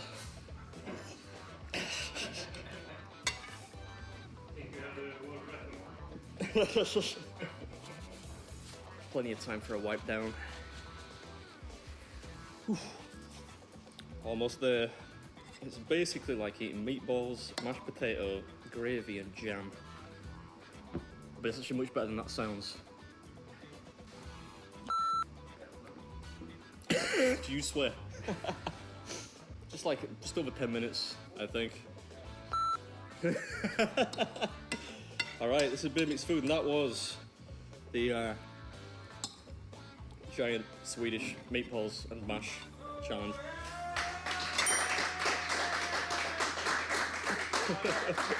Thank you, thanks. That was really nice, man. You want another one? No, I'm good, I think for now. Yeah, we forgot to tell you also that this one is outside the weight. Oh, you don't have to. You don't have to. You don't have to eat the sauce. I forgot to tell you that. Never mind. I wouldn't want to waste it anyway. Not all like it. All right. Well, it was nice. Oh, this is for you. Oh, thank you very much. It's like an Olympic medal. I'm gonna put it on now. I'm gonna walk around the rest of the trip in Sweden now wearing this. You have the glass. Thank you very much. And you have the cap that you can change from that one. Yeah, perfect. Yeah. I do get a lot of mileage out of baseball caps. And I always gratulate. Oh, thank you very much. Appreciate it, man. It was delicious. Thank you. I really enjoyed it. Right, on to the next one, which hopefully is a bit more challenging than that one was. I feel like I've got a solid 90 minutes in me right now. Nah, 45 though. We'll do a good 45 if Sakura came calling. Just assess the damage. Dunno. It's not too much of a protrusion there, is it? Got a bit of a gut going on, but not much of one. Thanks for having me. Maybe I'll come back one day and try one of the other ones. Yeah. Thanks again. Yeah, there's a lot there. I was gonna try the 3 kilo one. Is that supposed to be for 2 people? That one is a challenge for 2 people, yeah. So, but we're waiting still for somebody to just take it themselves. 3 kilos? That's totally doable as one person. Maybe I'll come back and do that one day, I promise. 2.5 kilos. That ain't nothing. Ain't nothing but a peanut, as the great Ronnie Coleman used to say.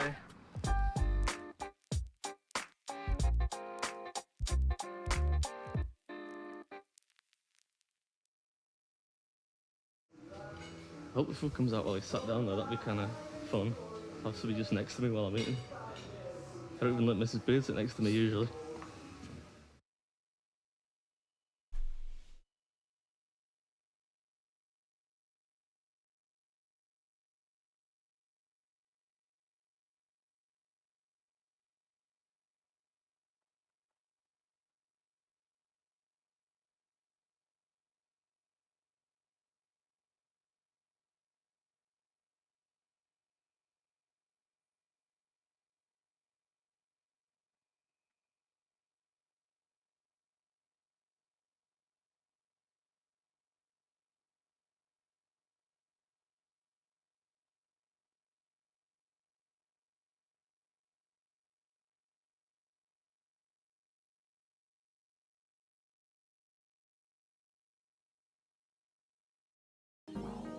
Royal Sushi and Izakaya is a passion project Under one roof, you have a boisterous izakaya with some great food. Tucked away behind the northern curtains of the izakaya, I have my omakase.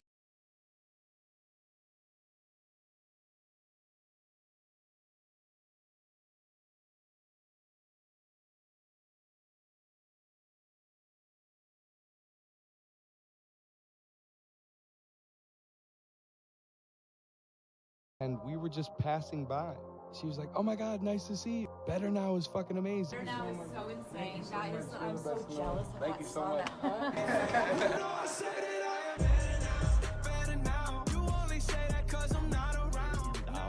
And then her movie just did like 100 million at the box office in a week. Yeah. It's fucking so cool. It's so cool. She is genuinely one of the most kind, considerate, and a fucking hell of a songwriter. Holy shit. And we were just passing by.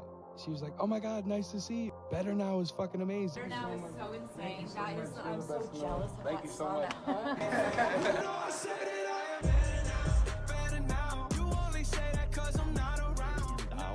And then her movie just did like No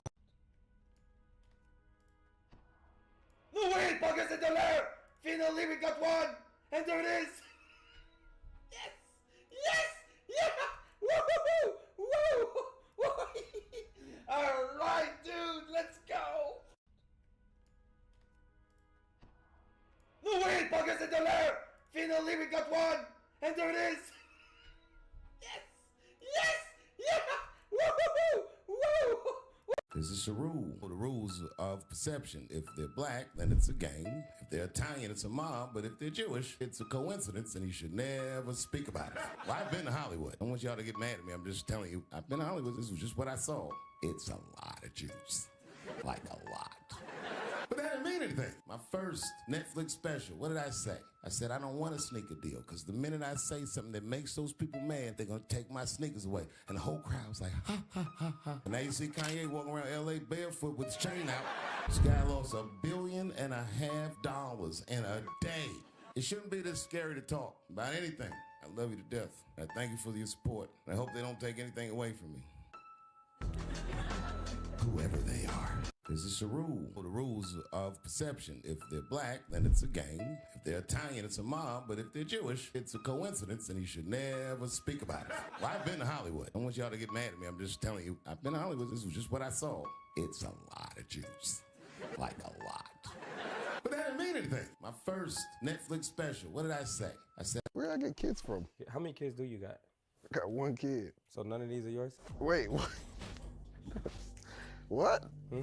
How old is these kids? How old are you? 7. Hell no. I'm 13. Nigga 13. That nigga almost my age. Hell no, that ain't my kid. Now you? Who your mom? Mariah. Mariah who? I'm just why you getting nervous. You know his mom? Who that one? He don't know who his daddy is. You sit right here. Boy. Boy, who your mom? Mariah. She from here? No. Where she from? Kansas City. You done fucked up. Cover your ears. We figure out the rest off on camera. No. No, why you doing that? No. You can get Your up. daddy it. No. You can get up. No. Hey, no. Where did I get kids from?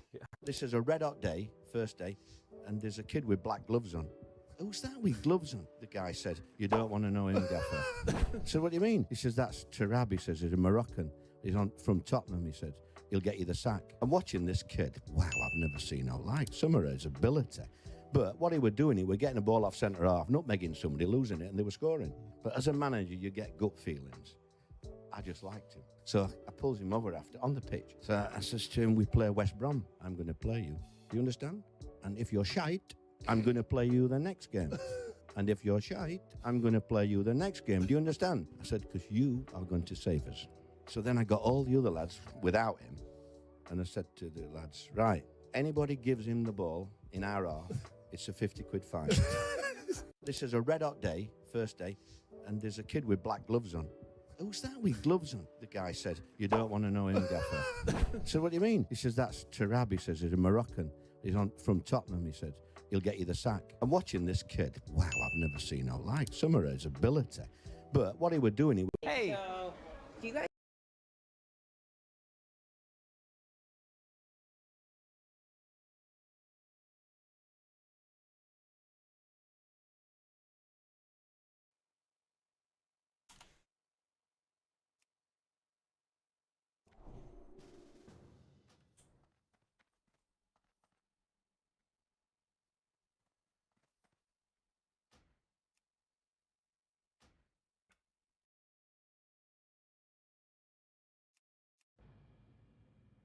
Aw, cool. Someone wants to be friends. What was that? You were in a sniper tower. What the was that noise? Aw, you've got a friend request incoming. Someone wants to be friends. Why would they add something stupid like that? Aw, cool. Someone wants to be friends. Where do I We've got a friend request.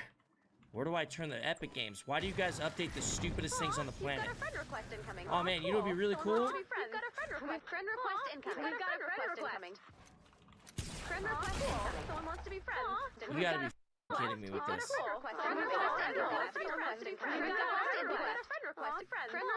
Yes, epic. This was a great idea. Thank you so much. Aw, cool. Someone wants to be friends. What was that? You were in a sniper tower. What the was that? Like they have a big red button and it's behind a glass case and it has 2 keys and you need the president and the CEO, and this is what's happening. We already saw them nerf. Actually, this show, they show in Germany now for a couple of years now, but you speaking German. No. You know Adrian Newey because he designed the car that you drive. I got to know him, yeah. Yeah. I was at school with him. And He told me that, yeah. Yeah, he used to copy me in physics. Slinky battle, you go first. Prepare for the challenge. I've won your Slinky since I've defeated you. Now your Slinky is mine. Do it again, all right.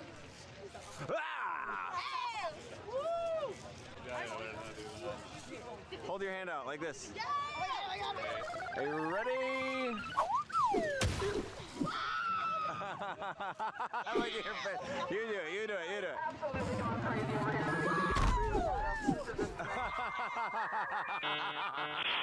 Turn around, show us what you got. Wait, do it. Show me what you got. Show me what you got. Hey, you show your hand out. Slinky battle, you go first. Prepare for the challenge. I've won your Slinky since I've defeated you. Now your Slinky is mine.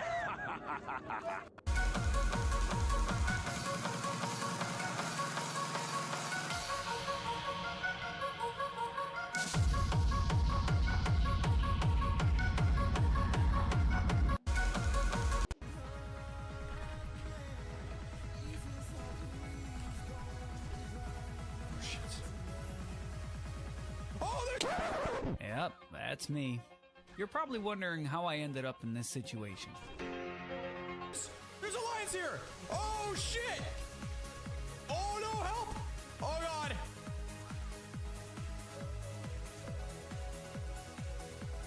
Oh god.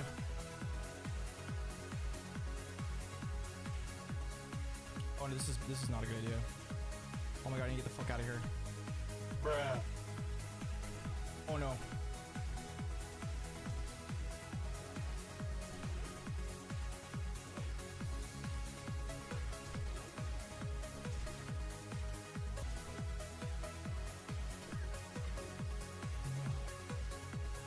No. Why did I do that? Why did I do that?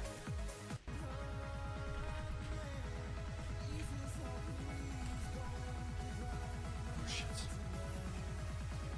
Oh, Yep, that's me.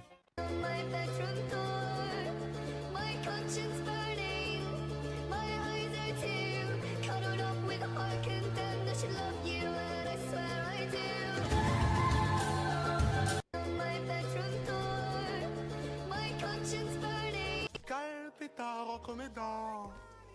Bah ouais, j'suis la bécane, j'fous la peur. Quel pétard recommandant.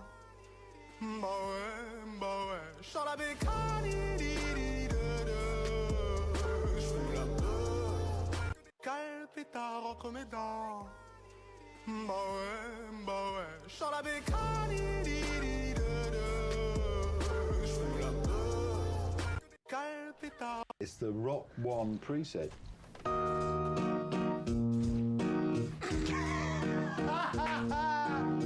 But it gets even more. Finally, someone let me out of my cage. It just came like that. That's it, that's the preset. It's the Rock 1 preset.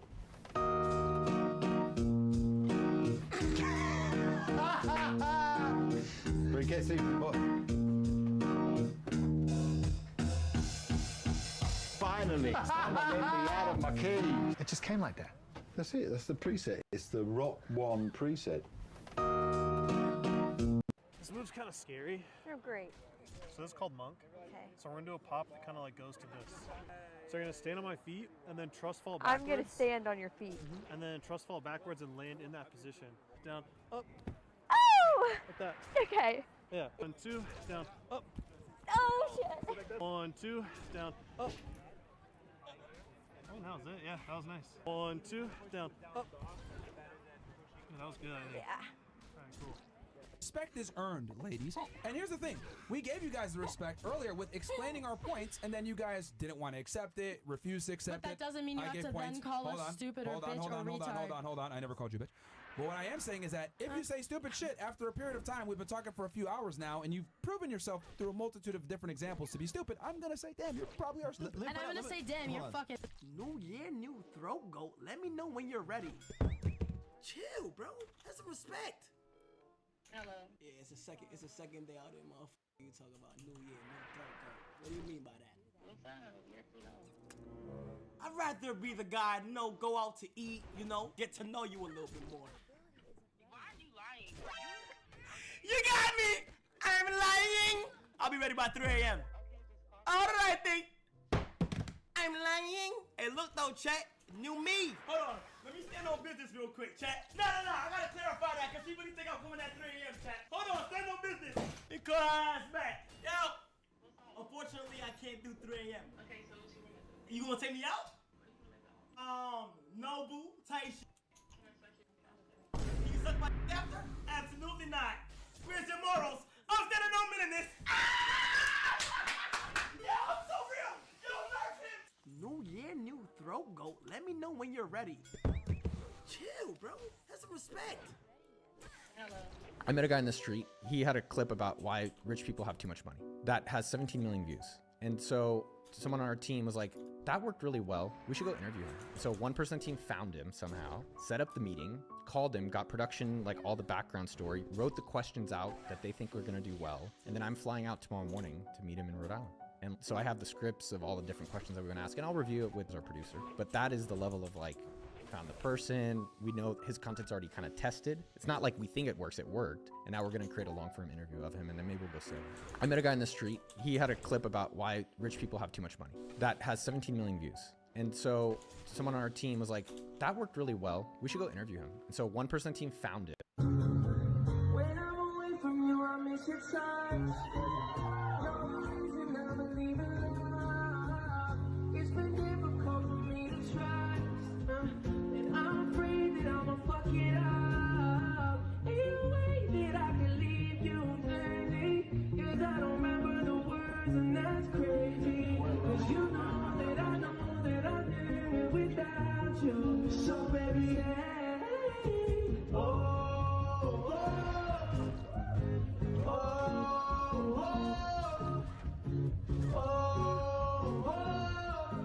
okay, I'll be fucked up if you can't be right here. I do the same thing. I told you that I never would. I told you I, even though I knew I never could. No, nobody else as good as you. I need you to stay. Need you to stay.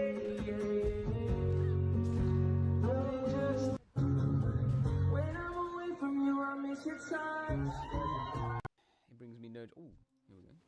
A warrior and a paladin. God forbid I ever go to jail. But if I do, I hope it's in California. Because as soon as the judge sentenced me, I'll be like, Your Honor, before you sentence me, I just want the court to know I identify as a woman.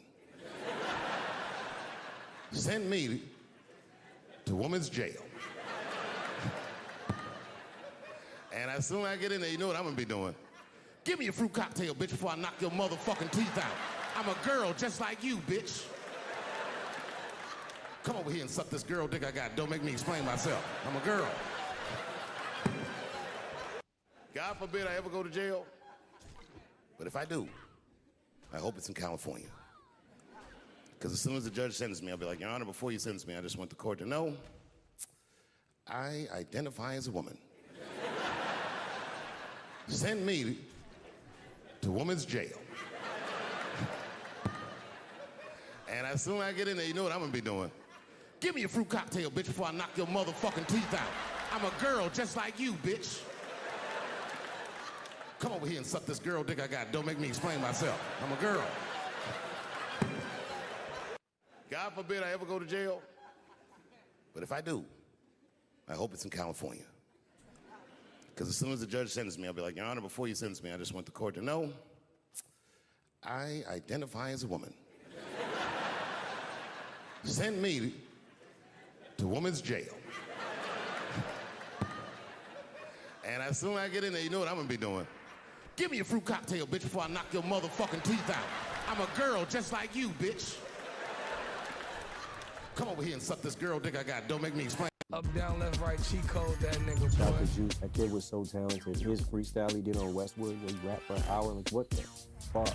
That mean I got cheat codes. Gun sing like the leader of the Glee show. Babe on the cape, no, I'm not a hero. VVS code, no Sub-Zero. Getting money like Robert De Niro. Fuck with me, you get jacked like Sparrow. I'll put you out your sorrow. You won't live to see tomorrow. To be so young, he like mastered that so fucking quickly. His potential was so off the charts. Up, down, left, right, cheat code that nigga, Shout out boy. to Juice. That kid was so talented. His freestyle he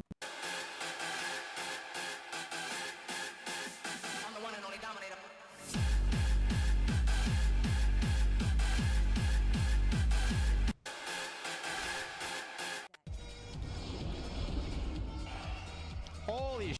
This guy has everything. What the f*** is this?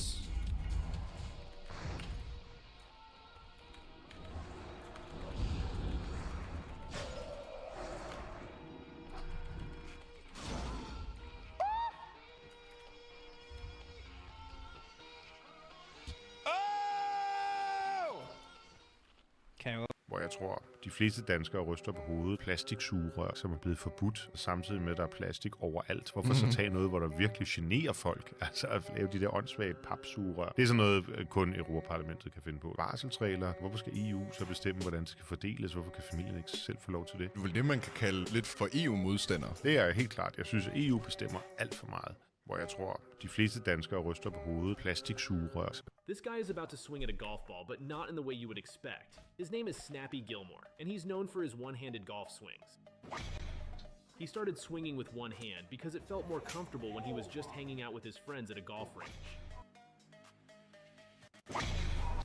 People started taking notice of him on social media due to his impressive swing, and he quickly went viral.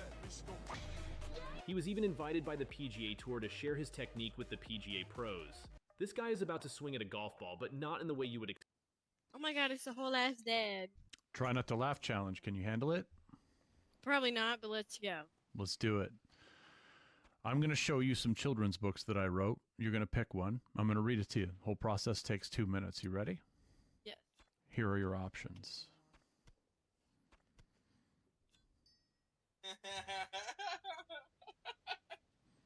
Okay. Clip Clop the Racist Horse Cop. Child Services, they're coming for you and your big sister too. Buster the Perverted Ghost. Pedo Clown Can't Catch a Break. My clit shouldn't be hard to find.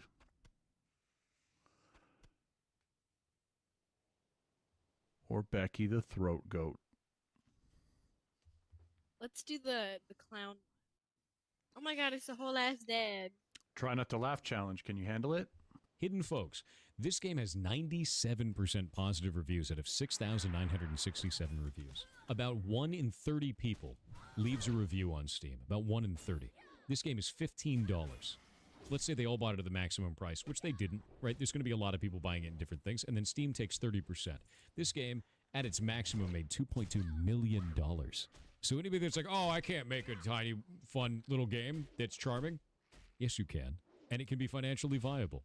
You can do this. You can make the game that is charming and silly and within your grasp, and you can still make a living off of that. Hidden Folks. This game has 97% positive reviews out of 6,967 reviews. About 1 in 30 people. Like working with Quentin Tarantino, the set was like Christoph Waltz. What do you think about whips and chains? Obviously, it's in your song. I like no whips and chains, but you can hold me down. It's a no-go. I'm vanilla, baby. I choke I you. love your takes on my voice. 28 telling me I'm still a baby. What do you think about whip? I'm telling you, this is going to be the easiest $50 you're ever going to make. There they are. Hi, Johnny. Tony. Hey, Paulie, how you doing? Johnny here tells me you ate 48 White Castle burgers all in one sitting. Cheeseburgers. I don't believe it. What's the record here for hot dogs? 18. Fat Paulie. Well, bet's simple. Most hot dogs on our wins. With toppings. Tell you weigh. 260. Hey, your left ass weighs 260. May my mother-in-law drop that on the spot if I'm lying. All right. You're out. Good. Pick it up, Rick! You're embarrassing your son! He is killing you! Where you been? Gorman's. Fat Paulie bet me $50 to get even more hot dogs with me. He knocked off 24 guys on an animal. Are you crazy? You lost $50? Loris, please. I ate 26. I'm telling you, this is going to be the easiest $50 you're ever going to make. There they are. Hi, Johnny. Tony. Hey, Paulie, how you doing? Johnny here tells me you ate 48 White Castle burgers all in one sitting. Cheeseburgers. I don't believe it. What's the record here for hot dogs? 18. Fat Paulie. Well, bet's simple. Most hot dogs on our wins. With toppings. Tell you weigh. 260. Hey, your left ass weighs 260. May my mother-in-law drop that on the spot if I'm lying. All right. You're out. Good. Pick it up, Rick! You're embarrassing your son! He is killing you! Uh-huh. Might need to work on the form just a little bit, though. You hitting it, though. Hey, looking pretty good. Kind of jacked. Once he gets some striation going in there, he'll be off the chain. You get them on just a little bit rounder, get some peak on them biceps, he will be... Yeah. Oh, come on now. There ain't nothing natural about him except for the hat he got on. Let's see about me and you getting together and having a meal, maybe a workout. Hit your boy Big Ron up and let's do this. Yeah, buddy. Uh-huh. Might need to work on the form. Oh, do you think you got unspoken riz? I don't do that corny. So what you do to bad? I'll take you out to Starbucks, get like a venti mocha or something. Let me get some. All right, but for me, a venti mocha, but you're a rapper. I get good grades. But you're a rapper. I play with Knox. Stop pump faking. That's my unspoken riz. Oh, do you think you got unspoken riz? I don't do that corny. I'm calling you from Carolina, and I need to buy a jet before the last day of December this year. I wonder if you can help me. Yeah, I could definitely help you. Give me a little bit of background. We're HR consultants, and our clients are all around the U.S. Most are concentrated in Atlanta and Miami.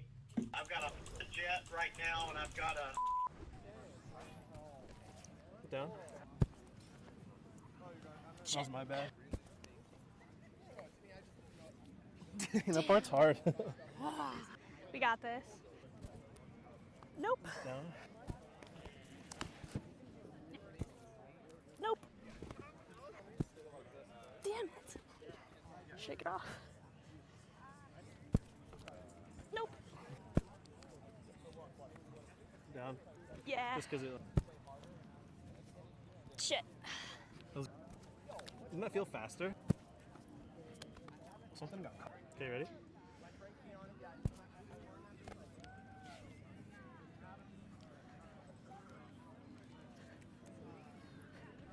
Okay, you ready? Yep.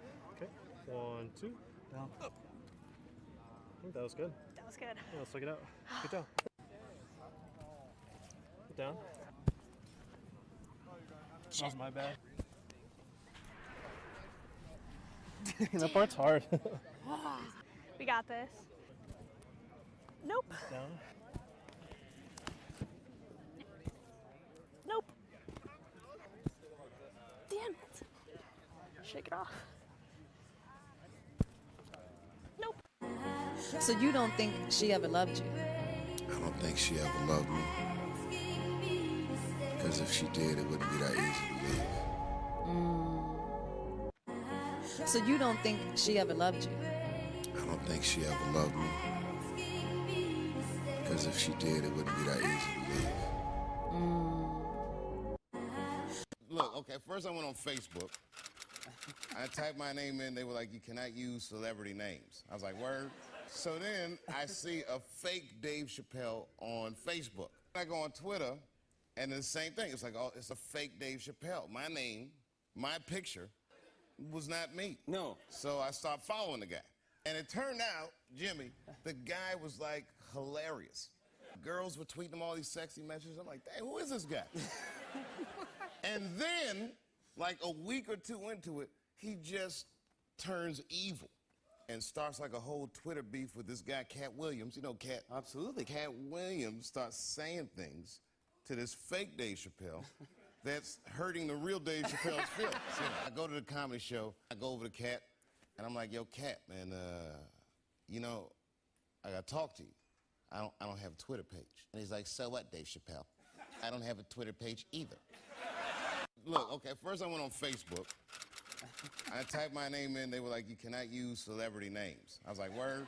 So then I see a fake Dave Chappelle on Facebook. I go, Bum, bum, bum, bum, bum, bum, bum, bum, bum, bum. Can I have you three play that? Bum, bum, bum, bum, bum, bum, bum, bum, bum, bum, bum, bum, bum, bum, bum, bum, bum, bum.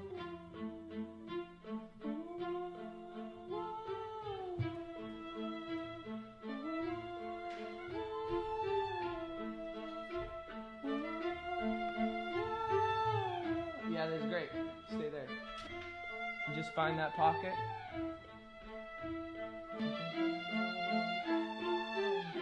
Yep. Just hold off on the drums, yep. Whoa, whoa, whoa. Whoa, whoa, whoa. Yeah. Whoa, whoa, whoa. Yep. Whoa, whoa, whoa. Whoa, whoa, whoa. You guys follow that? Whoa, whoa, whoa. Bum, bum, bum, bum, bum, bum, bum, bum, bum, bum. Can I have you three play that?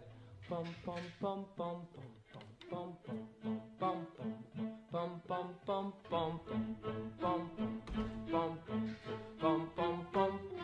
Oh, up. Next! Okay. Oh, up. Oh, no.